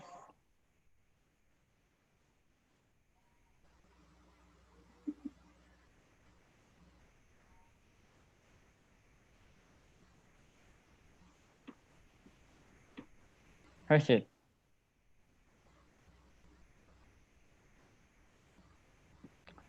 Okay, Mas Haji, I think I cannot handle it. I don't know what's wrong with my system, so I'm gonna stop it, the slide. Right. And can you help me to upload it? Share with Yep. my PC then.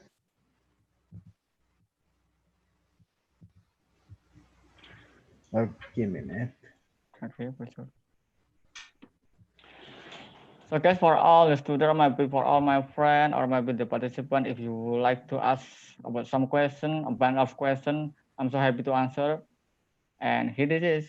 Here they are. Okay, like Presentation from Mr. sorry, like Choerul just like Anwar. simple So one. take your time. Just a simple one. Okay. Okay, maybe can you make a bit bigger, like the wider one? I can, because if I try to enter slideshow mode, Zoom have a Okay, problem yeah. with it. Okay. So maybe another slide, please. So here they are. Actually, I have been joining kind of NGO institution since 2002. Actually, to know people around the world, 5 continents except Antarctica. Actually, because there is no one in there, right? And then mostly are European, but it's not possible from Asia and then America, Australia, even from Africa. And then this is one of the picture when I had dinner and played game a lot in my home in 2017. And I always do it. Like I always ask my and I always ask my friend or my foreigner to come to my house and doing like quality time and me time, mingles a lot, and then doing some chit chat, and we just want to share a lot about experiences and perceptive. Okay, the next one. Okay, how you can start it? So I mean, when I ask my student to let them to start to speak in English, I don't want to ask them like you have to doing conversation face to face, like okay, like formally one, because I don't want to like them to be like stressful. So I just want to ask them, come on if you have time, so come to my house or maybe come to the cafe with me. I'm gonna ask my friend from the world to have me time, and let's play Uno. That's all. Let's play Uno and the puzzle, for example, because when we try to play Uno, we're gonna be like so intent, right? We're gonna be a winner. We don't want to lose. So every single time when you play Uno, you just want to, okay, I'm gonna win. I'm gonna win. I don't want to lose. Even you cannot say anything. Just example the red one. Okay, second red. Okay. For example, spade 7, for example. That's all. Or maybe if you have any interesting topic, or maybe if you have any hobby, so you can ask them to do some sport.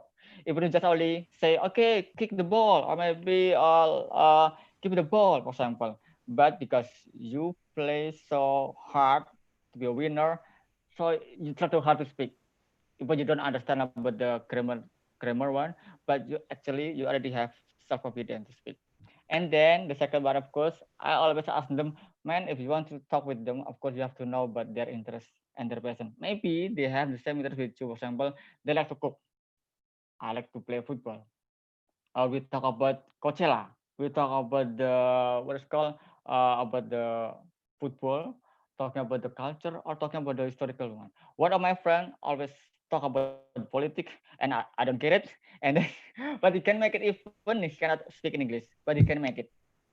Yes. That's the reason. For example, I like to watch movie about Netflix, and I like Hollywood and Bollywood. When I met the Indian guy, come to my house because I like Bollywood. I can tell a lot about Bollywood. Even and he always said, "Choi, where you learn about India's better than me, and you know much better than me. You know much better than me. Even like the old singer or maybe the old actor or actress. Yeah, because I like to watch Indian movies. That's the reason. Or maybe you like to play PlayStation, and then because in my home, in my bedroom, actually I have PS3, and then one of my students like come to my house and then, "So I just want to speak how I can do it. Do you like to play a PlayStation? Yep, come to my room, find what's it called football one and play PlayStation. And I close the door and let them 4 people just play PlayStation and local. One of them are local one, 3 of them are foreigner. And then I just close the door, let him to speak.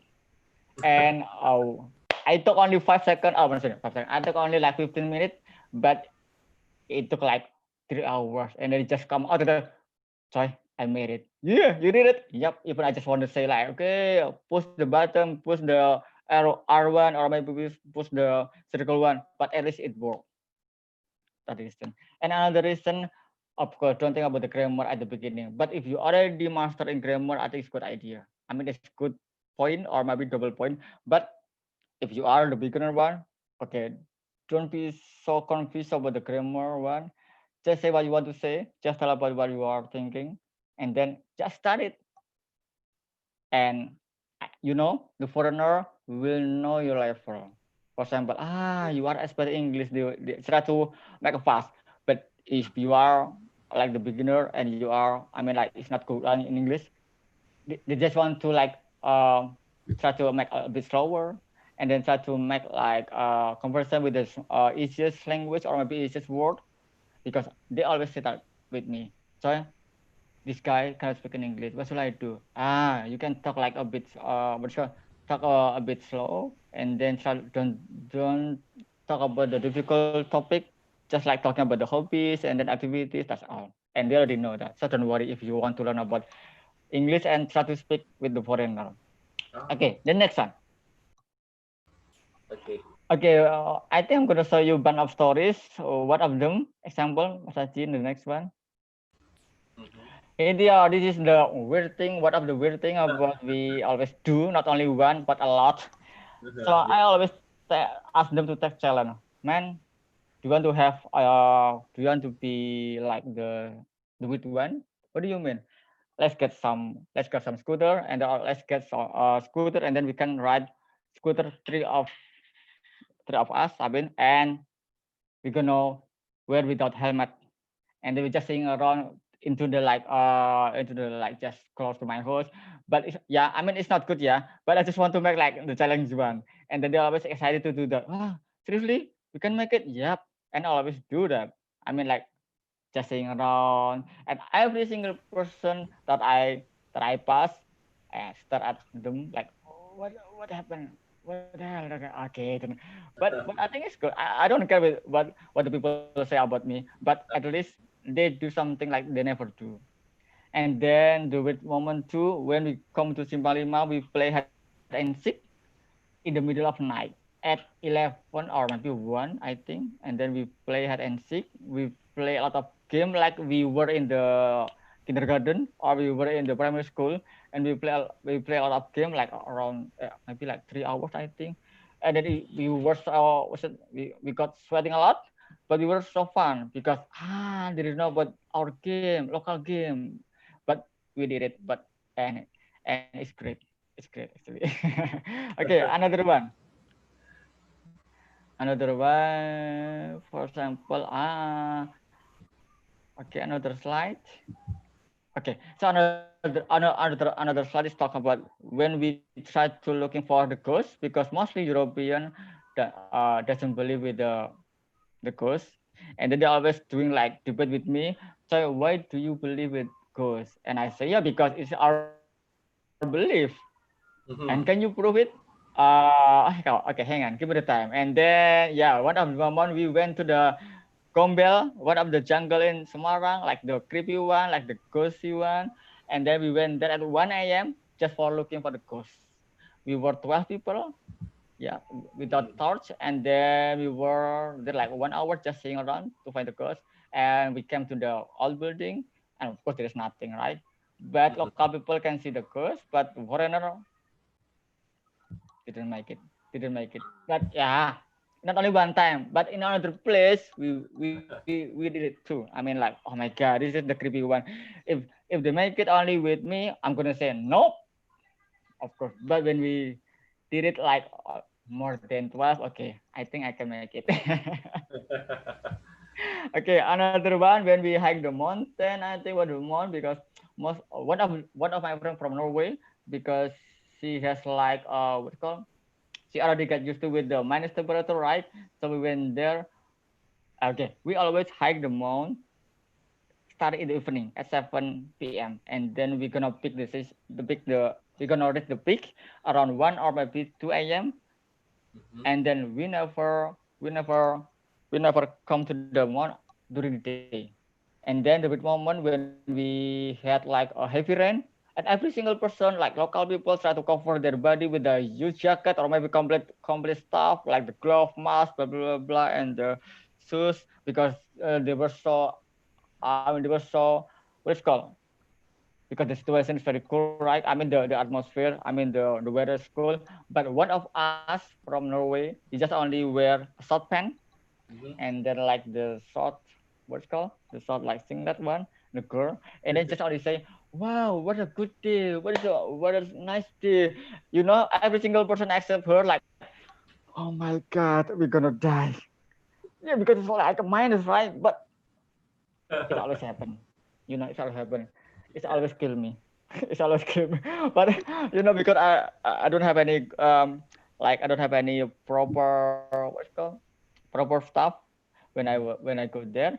But when I try to figure out the complete uniform or maybe the complete stuff, but it doesn't work well, of course.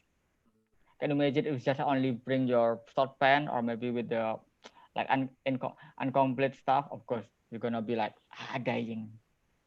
Okay, the next one. Okay, the next slide. So I mean, first thing to do. Okay, sorry, I think yeah, it's okay.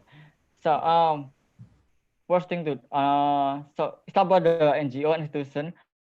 So let me know, yeah, because my friend is not only one NGO or maybe one institution, but I try to figure out how I can know them. For example, I came to the cafe and then I came to the what's it called like the bar and pub. Even I don't drink, but I just accompany them to have drink, and then I just want to have them like a party, and then ask them to have karaoke. That's the thing. Or maybe when you meet someone, or maybe the meet foreigner in the street, uh, please don't. I think you don't have to ask like, "Can I have picture with you?" That's rude. I can say that's rude because I'm gonna say it because I'm gonna explain after this. Okay. So first thing to do if you want to know and if you want to get bond with the foreigner or maybe the new one, okay, you have to identify their culture, their country. Okay. Maybe we are from America, from one of the country in Europe. So you have to Google. You have to figure out the culture and habit because the culture is reflective about their habit. So okay, this is the good way to communicate with them. This is the good way to know about their character. You have to search. You have to figure out. That's the thing. Yes. Okay, and the second one, okay, you have to know about and you know and understand about related to the for example hobbies, job area, character, and mindset. Of course, when you have the same hobbies, yeah, you can ask them to go out because they are going to like say yes, okay, I'm in. Or maybe if you have job area, the same area or same discipline major, for example, he's from tennis, he is taking for medicine and I'm from medicine too, so we can talk a lot about the same area major of discipline of science. Yeah, or maybe because we are the same character. For example, he is introvert, I'm introvert, so we can talk a lot.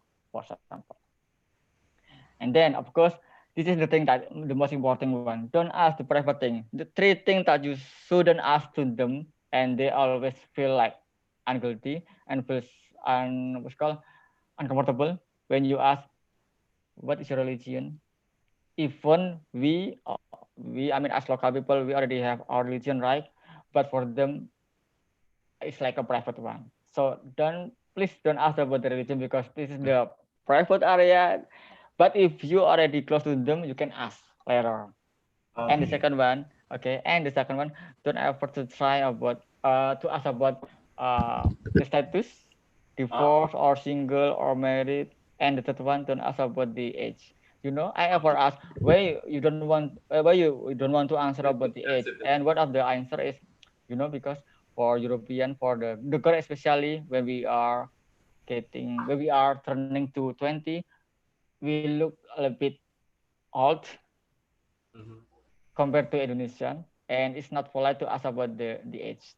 But if you want to ask about the age, maybe like a few weeks later, and then you are already getting closer, so you can ask.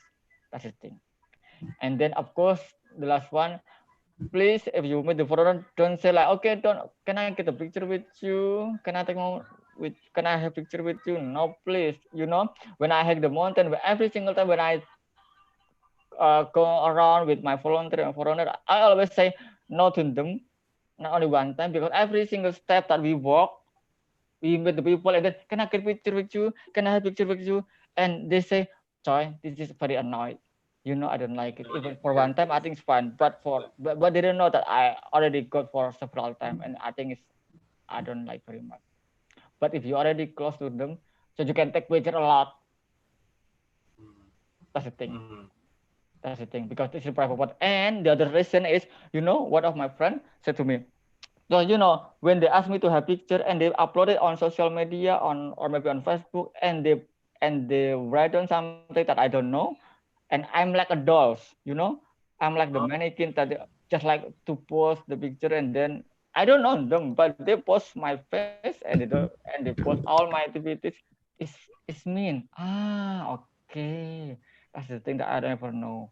That's the way when my friend or maybe when I met the people I want to ask to have picture, and I say maybe later or just let me to get your phone and then have picture, and then the last one, then I first try to ask their private number because they don't want to give to you, because you know when one of because when the foreigner come to the school, for example, come to the public area, and then every single student asks for the phone, and in the next day, so many notifications from the social media, from Facebook, from DM or Instagram saying, hello, you look so pretty. Hello, can I get your number, or maybe where do you live, blah, blah, blah.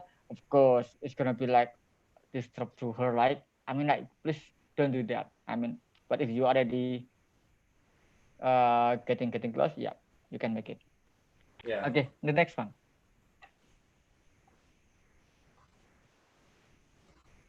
Okay, how this is the tip, another one, because you already know, I mean, you already know their name, you already know about their habit for a couple of weeks, for example, and then how you can get burned, for example. And then here they are, for example. The next one.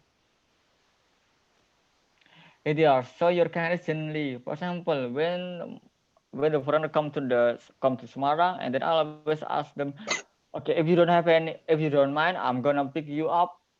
I'm gonna fetch you at the airport, and I'm gonna take you to the hotel, or maybe to my home, or maybe to the another place. This is kind of the kindness.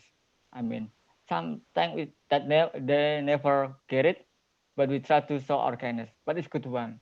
It doesn't mean that we just like we pretend about to show our kindness, but we are local people. We are Indonesia. I think it's common that we are kind. So I think it doesn't matter. Okay, and then the first impression that we have to show, I'm gonna prepare for the whiteboard, and I'm gonna say the language, for example, or maybe I just want to say a greeting in the language. I try to pretend they're greeting like aloha, or maybe like merci beaucoup, for example, or anything else, hola, for example, and then just Google it, and then try to write it on the whiteboard, and then send to them, or maybe just bring in a bucket of flour, yeah, to greet them at the airport, and yeah, they're gonna be so happy with you. Okay, and the next one. Video, of course, me time, play game a lot. We always do it. Like, you know, you can see like, oh my God, this is oh, I think a Poland boy, yeah. His name is Matthias, and then he lost it because he just you have to take like how many cards that you have to take, like, okay, and then the right side, the top of the right side, it just we have like play game, talk about the animal, talk about the word. This is the easiest one to know about the vocabulary. And the punishment, of course, we're gonna play like truth or dare. You know, when you play truth or dare, we don't want to lose, right? So we do the best. For example, we have to mention kind of animal. Every single person in the circle one have to mention about the animal. The person who repeat the answer, or maybe the person who who doesn't who doesn't answer the question, or maybe he takes a bit time to answer, they're gonna lose, and we're gonna ask them to choose which one, true or dare. For example, you know, this is the each one about animals, or maybe the bread of four. But I think we're gonna do it the best, of course, right? So that's the example one. And then the left side, like you know, just take a drink, I think. But I didn't make it. Okay, and the next one, The next slide. Oh. Doing some trip, of course. On the right side, all the American people. The right side of on the top, I think, yeah. In the right side on the top, all the American. We went to the what's called Choerul in Semarang, right? And then I tried to find the car, and then we went there like around one day, I think, 6 hours, 7 hours, and then took a bit time. But we were so fun to have a quality time with them, and we talk about the accent because one of them from California, one of them from Pennsylvania, one of them from Florida, even from America, United States, I mean, but they have their own accent for every single state. Sometimes I have to set my ear like, hang on, give me the time to understand. Hang on, come on, give me the time. Pardon me, sorry, okay, I don't get it. Okay, that's normal, I think, for me. And then the other one, the left side, we went to Dieng, and then the bottom one in the left side, we went to Pajang Island in Jepara. We went there like for 3 days, I think, with Martha, and then just having quality time, make a firewood, and then staying around for looking for the piece. That's all. And another one. Yeah. And then okay, one of the event, the left side, I just asked them to attend the wedding actually. Even for example, this is the easiest one when you want to start to talk. Like, okay, let's come to Excuse me, can we stop for a bit? My computer is going haywire, so I need to quit the screen share, then I'll reshare it, if you don't mind. Okay, well, sir, I can talk a bit more about anything else. Let me just adjust something. So my computer is going haywire for a Yeah, bit. I mean, guys, so first about the trip or about the game. So when you do some trip, of course, you feel so enjoyable with the moment, right? The atmosphere about the mountain or maybe the weather, so you can talk because you don't feel like nervous because you feel so comfortable, and you can start to. Are you tired? How do you feel? And what do you think about the mount, for example? Even, for example, if they explain a bit harder, so you can ask, like for example, like your partner or maybe the other friend who already master in English.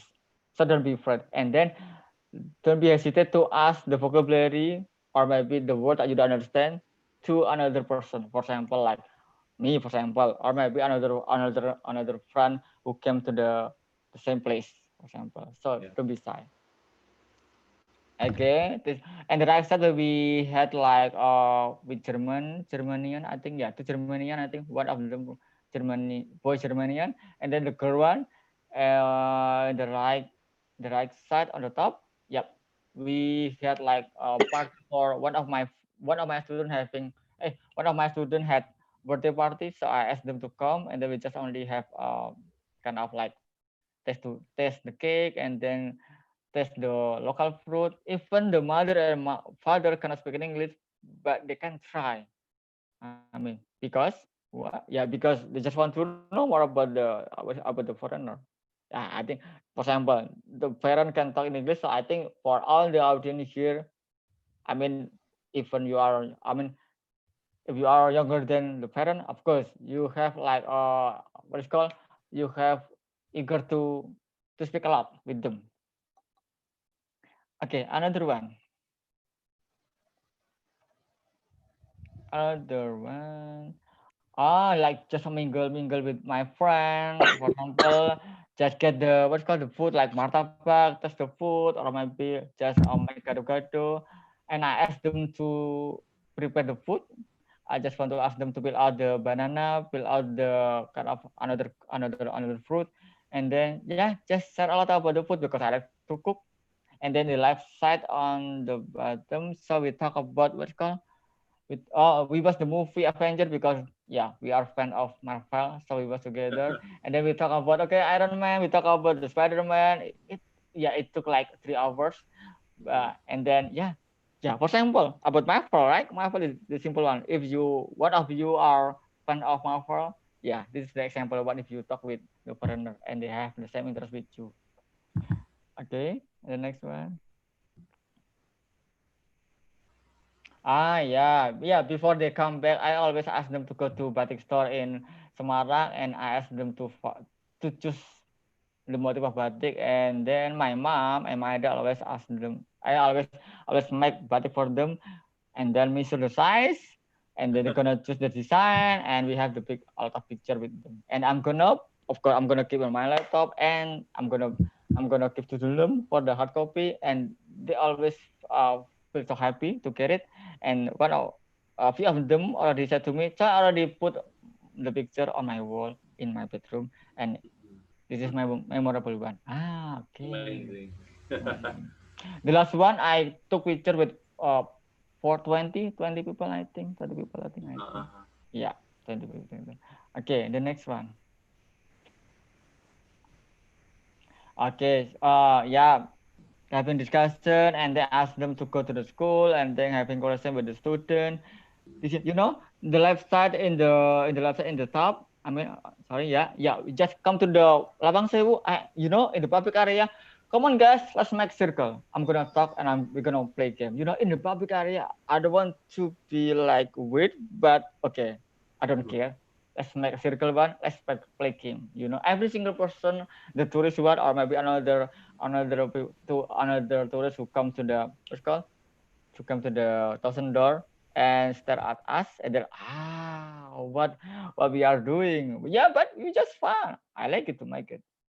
And then we're doing some debate in the left side, talking about the politics and talking about the religion. I ever had experience to have debate to talk about the religion until 3 a.m.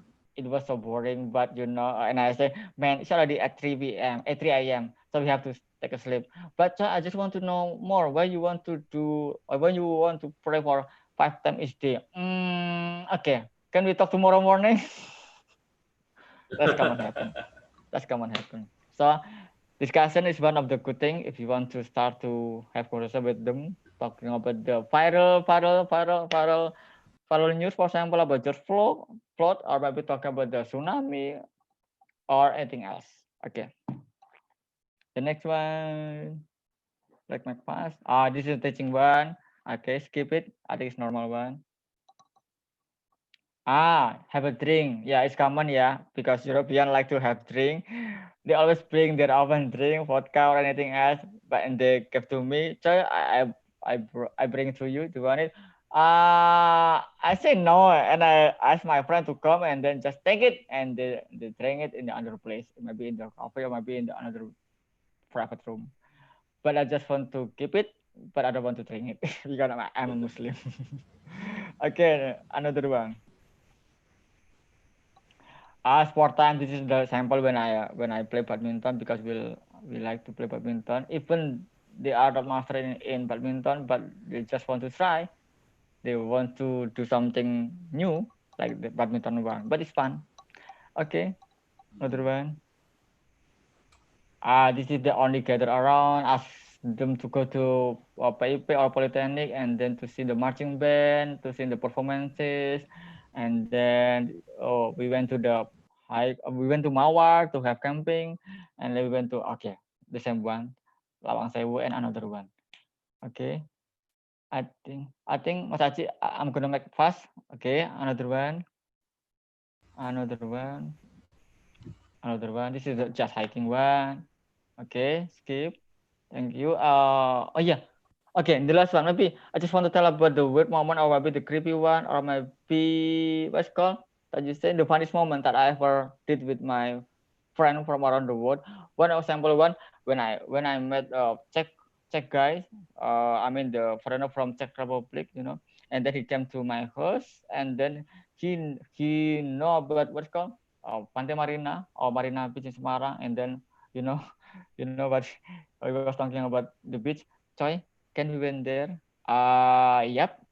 Can I swim? Of course not. Why? Yeah, because it's not clean and it's very dirty. But can we go there? Yeah, of course. And then we went there, and suddenly when he saw the beach, can I jump? Man, what did you do? Can I jump? No, man, I don't think so. Why do you want to do that? Yeah, I just want to swim. Man, if you want to swim, I'm gonna take you to another beach like to Jakarta or maybe at least Bandungan beach or maybe Pacitan. But I don't have any time. Okay, I'm gonna jump. In a few seconds, he just jumped to the beach, and then, you know what did he do? He took a lot of trash, plastic bag, and anything else, and what's called just like to put inside of the bag, and then put inside of dustbin. Man, are you kidding me? Yep. I don't want to let the beach getting dirty, so I just want to make sure this. Oh, but it's good one, yeah. After that we went to the mall and he didn't take a shower at all. And I think you can see you can smell the body, right? You can smell the body. Oh my god, we went to the mall and then he tried to get the beer, I mean, and then during we walk around and sitting around, it just only like spontaneous one, like just have a drink and then like, oh my god, man, what did you do? Am I wrong? Of course, man, don't drink at the mall. I mean, is that a good one? Of course, not a good one. I mean, I can find the better place for you. And then every single person, of course, staring at him. Like, okay, sorry. Like there's no police, yeah. If there is police, okay, I'm gonna say he's not my friend. Okay. And another story good story moment. Okay, we went to Choerul with three friends girl, I think, and then we went there during the day. And then they were so excited to see the waterfall. When they were there, of course, so many people in there, right? But they tried to take off their clothes, and I say, no, what? Every single person in here is ready to watch. So make sure don't. Please make sure that you have to. Please come on, don't let your clothes. Don't let the people know about your personal thing. But they make it. They made it, and they try to take off, and you just only use like wear the what's called bra or the personal, yeah, personal thing. And every single person, of course, some of them taking picture, some of them having fun, like, that's a good one. Of course not, yeah, that's the thing that I have to hold it. And then another story, okay, one of my friends from Spain, because local people mostly we just only have like a squat toilet, right? And the water sink, like the bak mandi, it's called bak mandi, like water sink or bak mandi. And they already explained this is the shower one, this is the water sink, this is the water, this is the clean water in the bathtub. If you want to use the water, you can just both of them. But in a few days later, I found it like kind of like a liquid form, I think, on the top of the water. And I took like, okay, I think someone dropped the shampoo or maybe the soap. And I think it's normal. I think the European, and I say, and then I started to clean up the liquid, the foam, blah blah blah. And of course, I keep going to take shower, blah blah blah. But and then after that, I go upstairs to my room, and one of my dad told me, Choi, please tell to your friend that when he want to brush his teeth, because he told to me that when the foreigner try to brush the teeth and giggle the foam and giggle the liquid, and they try to draw up all the dirty foam into the water sink, and I use it for my personal thing to take shower. And oh my god! But I wasn't mad. But I tried to like give some advice to them. Like, okay, it's not allowed to, it's not, and what he was saying to me, sorry, so I thought on the bottom of the water sink there was like pit, pit like the selokan. And I say, I'm not, and not only one time, and it's always happened. Maybe the next time I'm gonna write down the big letter or maybe the big written text on the wall and make sure that they already know that is the clear water. That's all I think. And not only that, I have a lot of like the funniest moment, the creepiest moment. Even I always do debating because some of them are stubborn, some of them try to judge our culture because we have different expectation, different perception, right? So I always do debating like, oh my god, it's like it's look like in the movie when I do some debating because I just want to give some argument and they try to deny all my argument. I have to give another argument like, okay, another reason, blah blah, and all happen. So, but I enjoy the with all the moment that I have. Okay, that's all I think for my tip. But the most important thing, please don't be hesitant to talk with them. Know their, you have to know about their culture. Don't ask them to have picture. Don't ask them the private things like number, age, or religion. Of course, yeah. Please don't. And then, if you are at the master in grammar one, yeah, it's gonna be more useful, I think. Yep, that's all I think. My tips. Thank Okay. you. Yeah. Well, well, thank you so much for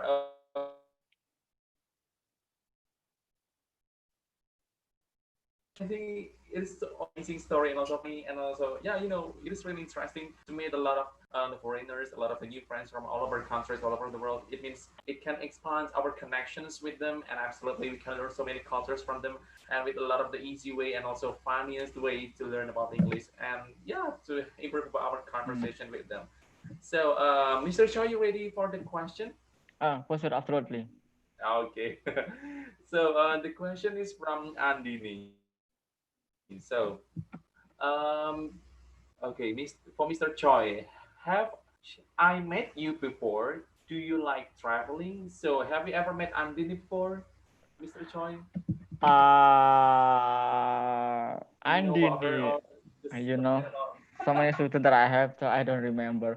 But Andy, I don't know actually. Seriously, sorry, yeah, really sorry. Maybe I forgot about you.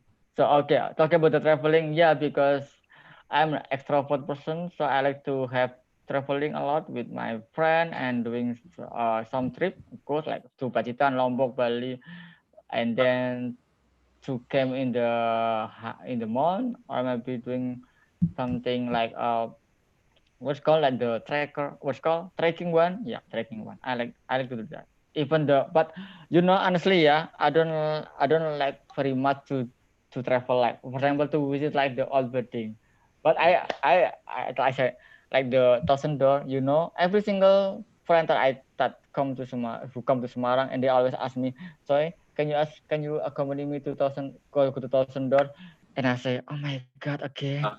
Oh my god, it's not only one time. This is the 1,000 because I have like maybe more than 200 friends, I think, around the world. And every single time ask me not to go to thousand door, I have to expand more. But luckily, yeah, because they are the new person, the new people that I never met before. So I try to be like more enthusiastic to accompany them. Okay. Yep. Okay. So I think we have the next question again from it is the question from my friends through the online WhatsApp. So she chat me that she have a questions to you, Mr. Choi. Her question is, okay, I read it on my phone first. Okay. What is the most important things when you teach your own students to teach about English? It means, so okay, what is the most difficult things when you teach your own students, when you teach your own students to speak about English? Oh, the first one, of course, their consistency. I mean, for example, if you are consistent to learn, so it doesn't mean it will take like only 1 week. So if you want to learn more, make sure that you have to learn more than 2 months, and you have to manage the time, and you have to cooperative with me. So for example, okay, this week I'm gonna have online discussion. So many students ask me like, so, Mister, can you introduce me with your foreigner, blah blah blah. And I say yes, absolutely. But in the time. They always say, sorry, Cho, I have to work. Sorry, Cho, I think I have to do my homework. Sorry, Cho, I think sorry, sir, I think I have to accompany my dad. And I say, are you kidding me? You don't have any time at all. You say that you want to learn more. For example, just just set your time like a bit, for example, in the weekend, because I can manage my time to work, to organize the what's called the event, and then to do some tasks, and then I can manage my time. Even I have to accompany them to seeing around. So you can do that, of course. And I said that's the problem, the main problem. Okay. Okay, Mr. Choi. We got two questions again from our participants tonight. From Lily Hartanti. So Lily's Hartanti's questions asking, hi, Mas Choi, is there any moment that irritates you when you are with foreign, and how you deal with it? So can you give your answer, Mr. Choi? Okay, I have a lot. One of them is, one of my friend, he tried to hit my head with a bottle of mosquito spray. Boom. Because he thought that I never tried to show them how to use mosquito spray properly. And he said suddenly he was so mad, and then he just hit it with a bottle like boom. Okay, and I say, man, my house is open 24 hours for you. Please go out. And I say, go out, because it's so mean.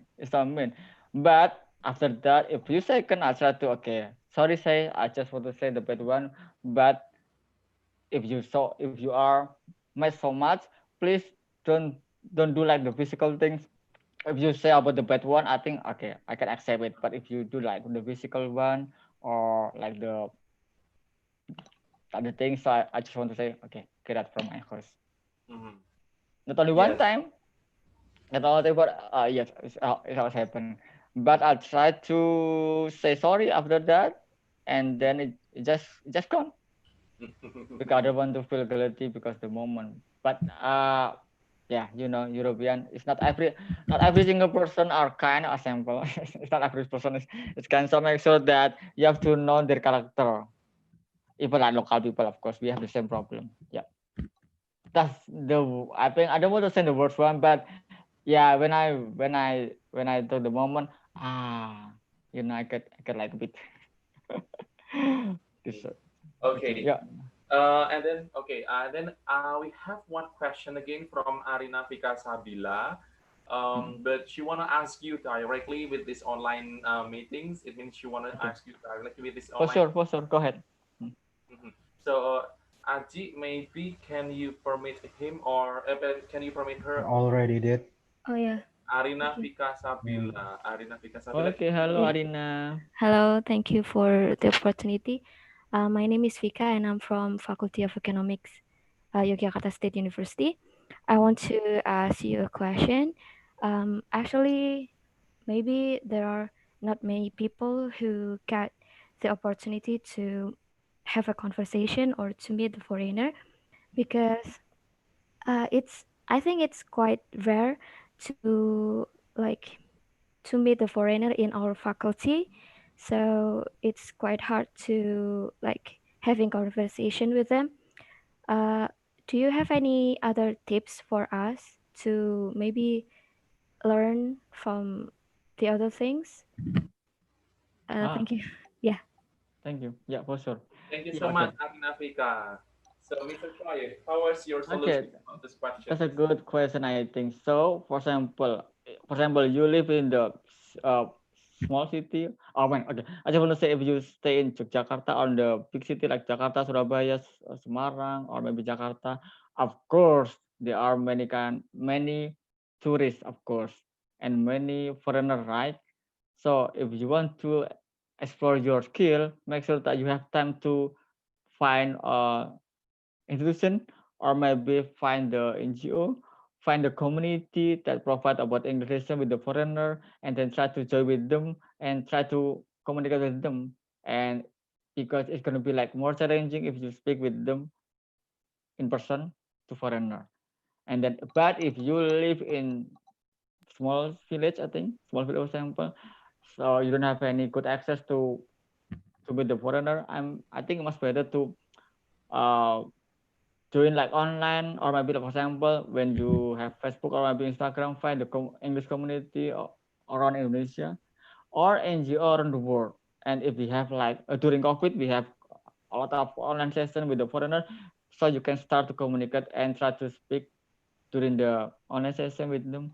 And I think it's much better. And then they will provide like kind of topic that is going to be interesting for you, and try to analyze and try to identify about the problem, identify about the topic. So it's going to be useful for you.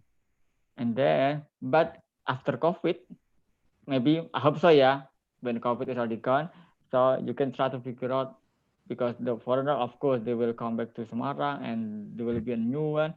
Please find the institution or maybe find the community that they can provide the. Now, I don't want to say that provide the foreigner, but they have opportunity to meet the foreigner. Maybe you come to Semarang. You know, when I have meet time with my friend, a few of them are from Salatiga, from Jakarta, from Kendal, and I say, where are you from Kendal? And then I just want to practice my skill.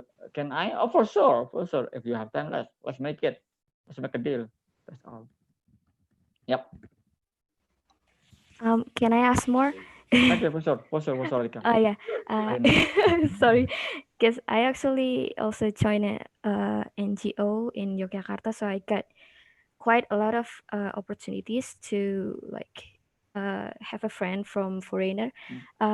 You said that you also joined an NGO. Would you mind to share maybe what is the name of the NGO and what did you do, like, and what did the NGO do? Yeah. Okay, absolutely, of course. One of the biggest one in Indonesia is called ISEC. And I'm gonna text to you by chat room, yeah. I mean, if you don't understand about the word, okay. The first one, ISEC is already in 134 countries in the world, and in Indonesia, I think it's already in 14 places or 14 cities. Jakarta, yes. Semarang, of course, and then Solo, yep. ISEC, and then the second one, Grade of Indonesia, but Grade of Indonesia have a lot of like the sub office, like Grade of Semarang, Grade of Salatiga, Grade of Bandung, and then the other one, when the foreigner try to have like exchange student in the university, yep, you can figure out, you can find out. I mean, yeah, it depends of the university agreement, right? So you can make it. When I met the student from master degree, mostly from UNES and Undip. So yeah, I met a lot, and I always get the new one. And the other one, I don't mind to go to the church, even I'm Muslim. So one of the institution provide the English lesson in the church. So I come to the church, but I don't want to pray, right? I just want to have English conversation with them. And then, yeah. And then what else? Oh yeah. In Semarang, it's called Rupik. I think Rupik is one of the rural area, rural NGO, I think, that provide for the orphan to have English lesson, but the owner always ask like the foreigner to come and close to my house actually. And the other one, I think, and the simple one, you can come to bar or cafe, and then just having chit with them. But if you are Muslim and it's not possible to go to cafe, so maybe I think it's better to see and to go to restaurant. But you have to find the international restaurant. I think it's not better.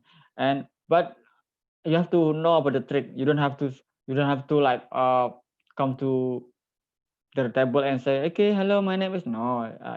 We have a tip, and I have tip for you, but I don't want to say right now because it will be take a little bit time. But every single place, every single foreigner, every single what's called NGO, we have different. We have different way to know them. So it doesn't mean that you have to use one trick or one tip. But one of them, you can come to join volunteering things in one of the NGO, or maybe come to the cafe and doing some conversation with them. Yep. But if you want to ask more, just chat my number in here, or maybe I'm gonna give you my number if you want to know more. But because we don't have much time. Arina, I hope it's gonna be satisfied for you. Thank you so much, Arina, for the question. So maybe Mr. Choi, we have only one question again, and then the next is this where the Q&A session will be closed because we are over time now. So Yep, this is awesome. our last question from Miss Lily Hartandi. So her question is, hi, Mas Choi. As a teacher, we know that we have a different accent as English Bahasa speaker. Or it means, yeah, we have we have a lot of the different accents when we want to speak in English. So how to be so confident when we teach English in our accent, which is far from the native speakers? Okay. Answer this question. Okay, I'm so excited to answer this question. Thank you, Mbak Lily. Thank you. Yeah. Okay. First of all, okay, I always say to my teacher or to my friend, when you are mastering English and you have a good score into full and IELTS, it doesn't mean that you are good to recognize their accent and what's called the word or maybe the conversation. For example, yeah, because we have a lot of accent around the world. You can say like UK we have British, we have Scottish, Irish, Liverpool, and then we have London, right? They have different accent. Even the Germanian, Spanish, Portuguese, of course, Japanese, Chinese. So if we are local people, just show our accent. It doesn't. I mean, it's not too bad actually. For example, when we use bahasa and we are from, for example, Japanese one, Balinese, from Batak, or maybe from Sudanese, when we say in bahasa, sometimes we heard like, oh, the accent is from Bali. So this is our identity. I mean, this is our, what's called, you don't have to be like hesitate. You don't have to worry about your accent because every single place has different accents. That's the unique one. I always say that if you are speaking English with Japanese one, this is because I am from Java. From Java. Because I always play game with, for example, I always play game with my friend in here. 40 people, yeah, 40 people in my home, and then we play the card. I mean, not the card. I mean the card one, but I try to figure out the paper and the paper. I cut it into several pieces and make a game, and then we try to explain about the favorite actor or favorite actress or maybe the football player. One of the accents say Hazard, the football player, but he say the Spanish one say Hazard, Hazard. No one knows because he never say R. I mean Hazard, Hazard. I don't want to judge them, right? And then even from the Chinese one, I mean from the Chinese one or maybe the Japanese one, I ever met the people from Taiwan and I came to the airport and we talk about tsunami. We talk about the what's called earthquake. Okay, hey man, a few days ago I heard there was earthquake in your country. How was happened? And you know what did he say? Joy, what is earthquake? Okay, you know when all the building is getting collapsed. Joy, collapse. What is collapse? Okay, and then I try to stand up. You know, when everybody like getting shaking, like shaking. Oh my god, I don't know. Joy. And then I try to change topic. What about tsunami? Tsunami. What is tsunami? You know when the huge wave come to the ocean, and then what do you say? I don't get it, Joy. So I mean, sometimes maybe because my accent it wasn't clear, so it doesn't matter. But at least you can explain more. I mean, with the easiest one, like okay, this is the huge wave come to the ocean, come to the seashore. And when I have Indian and British guys stay in my home for 2 months, so I need 3 days to adopt the accent. And I always say every single time the British guy say something, sorry man, pardon me. Okay, can you speak a little bit louder? I was louder. Even the Indian one. But when you get used to, you can understand what the meaning. And then the higher level when you want to know about the English one, if you can recognize the English or the meaning of English, but they have different accent. you are good one in this area. But if you speak with the Chinese one, speak with the Japanese, with the Spanish one, and you can understand it, that's good point. That's all. Wow. Okay. Thank you so much, Mr. Choi, for your kind of the very amazing explanations and amazing stories for our online discussion tonight. So, guys, I want to say thank you so much to Mr. Choi to give about your tips and tricks how that we could learn about how we could speak in English confidently. And absolutely, guys, that's our third and also final speakers tonight. And I think that I have to giving about my conclusions towards our online discussions. So to learn about English, it is not easy for us, but if you learn it step by step, you can do it. So how do you equal to speak in English confidently? It is absolutely how that you can find your own confidence. Confidence, it is only can be seen by how that you can realize yourself, how that you can be so proud of yourself. You're realizing that you're one of the very amazing human being in this world, and absolutely be focused to your power, be focused to your possibility, to your skills, and empower your weakness to become a very amazing supporting systems to you to shine and also to grow up to learn about English. And you can learn from a lot of the experts around you like Mr. Choi. Thank you so much. You can learn from Mr. Choi, and you can learn from Martha. You can learn from another foreigners that you ever met when you face it in some of the destinations in Indonesia. And then learn about English is so easy. You can find a lot of the informations from the internet, from the YouTube channel, and also you can join a lot of the fun learning English club like FLIC Yogyakarta State University. Maybe you can join with us, especially as the students from Yogyakarta State University. And maybe you can also join EEC Semarang to explore about your mindset and also to explore about your insights about learning English. And doing a lot of the fun games, doing a lot of the fun activities, learn about their own cultures, and also doing like Mr. Choi said, doing sports event. It is really interesting because it is the time how that we can get in touch with the foreigners. We are connected in each other and everything, and we can learn we can learn so many things from English, like watching a movie. And as absolutely, we can also learn from your smartphone. You're also playing a games. You can see, you can play with the international players or everything. And my experiences to improve about my English is absolutely learn from a passion, because now I am also part of the pageant lovers. Like I always like to watch the Q&A and absolutely the opening statement from the Miss Universe pageant, to see a lot of beautiful ladies, and absolutely to learn about how they could speak in English and everything. So it means it is really interesting for us how they could learn about English, how they really how they can maximize their intelligence to answer the very difficult questions with an inspiring answer with using in English. And it is internationally happened to us, and we have to learn about it.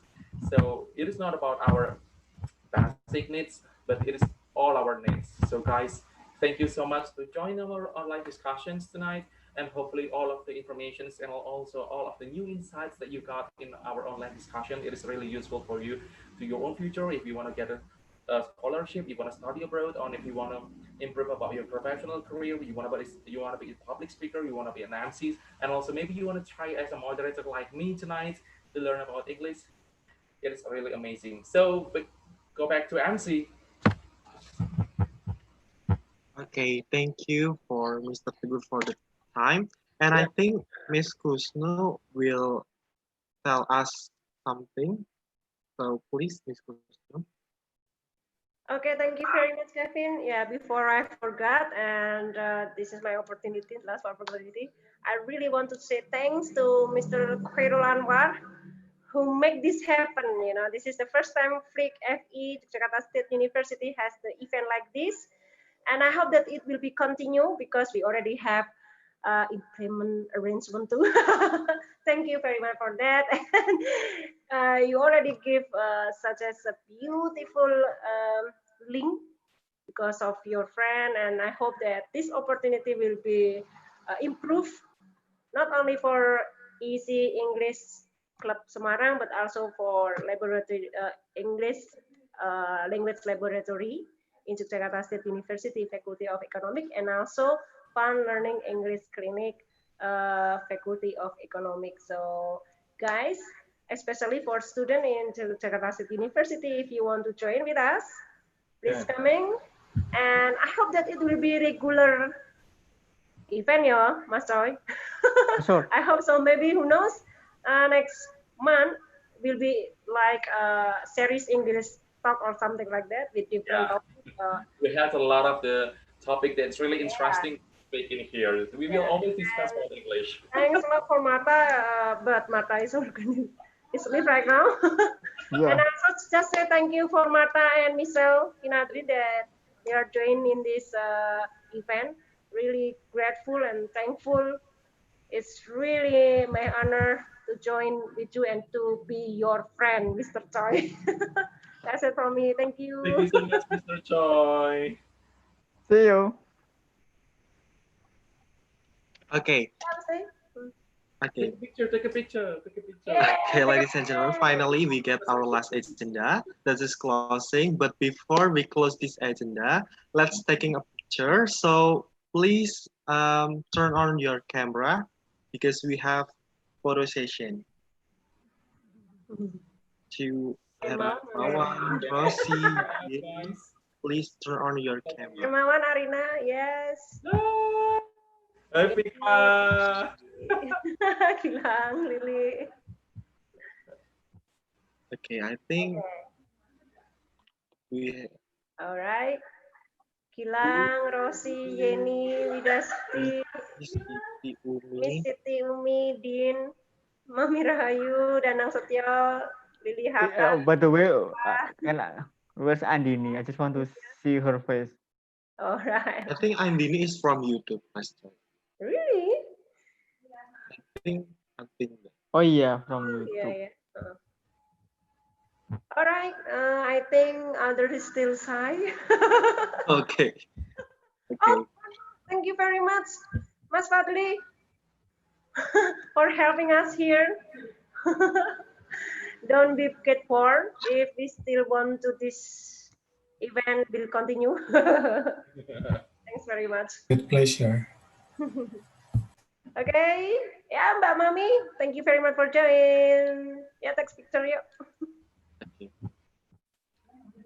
Saya ngambil ini, sorry. Ini modelnya screenshot apa gimana ya BTW? Yes, from I will take the screenshot.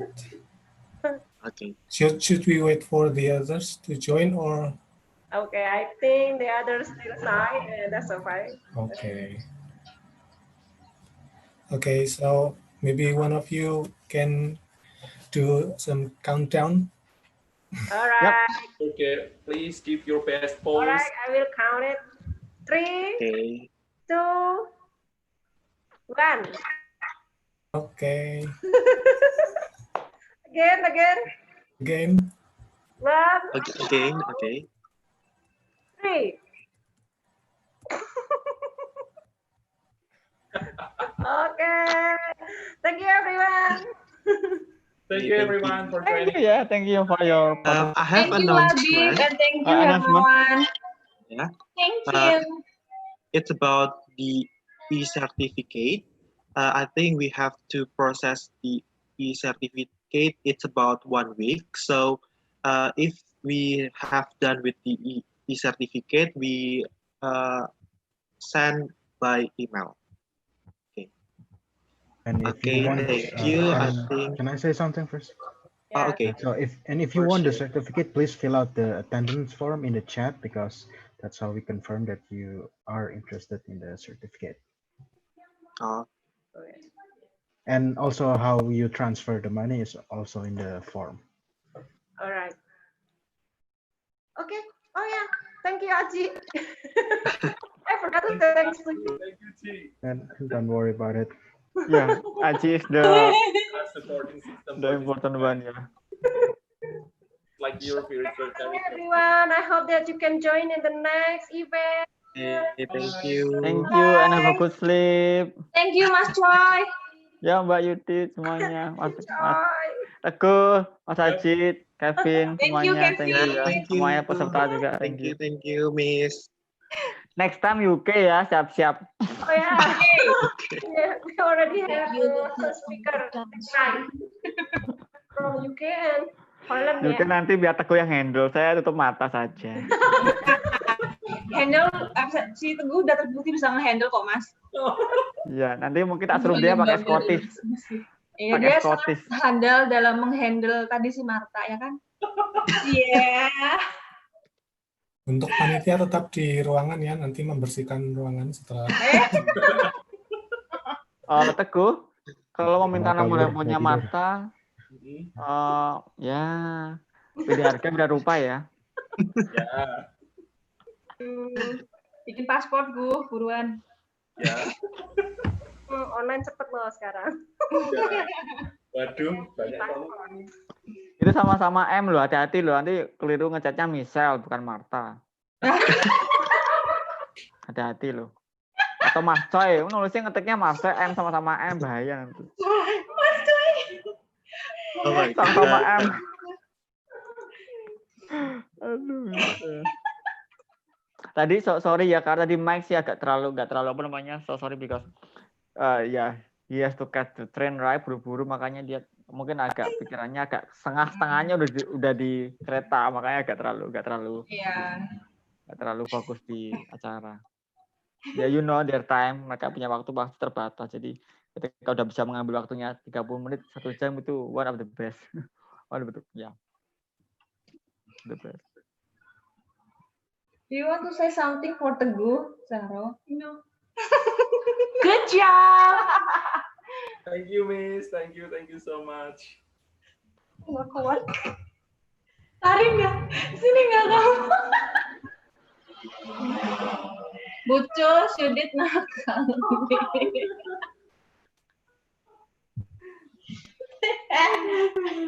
Okay, for all the audience, if you want to leave, just you can leave the group and then let the committee to stay in here for a while, like maybe 15 minutes.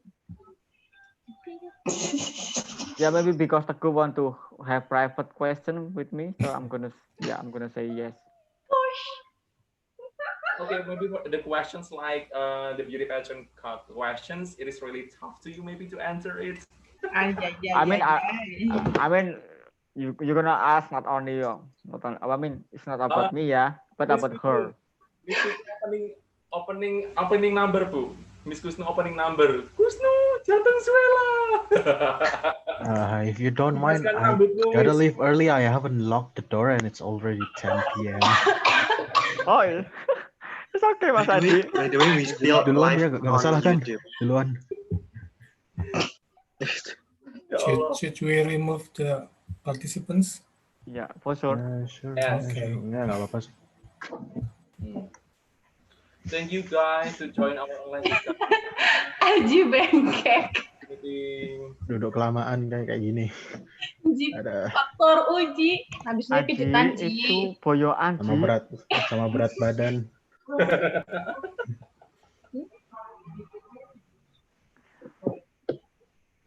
This one. Okay. Sudah semua. Tinggal udah semua. Yang live YouTube-nya Mas Fadli udah di. Oh iya. YouTube-nya belum dimatiin ini dari tadi.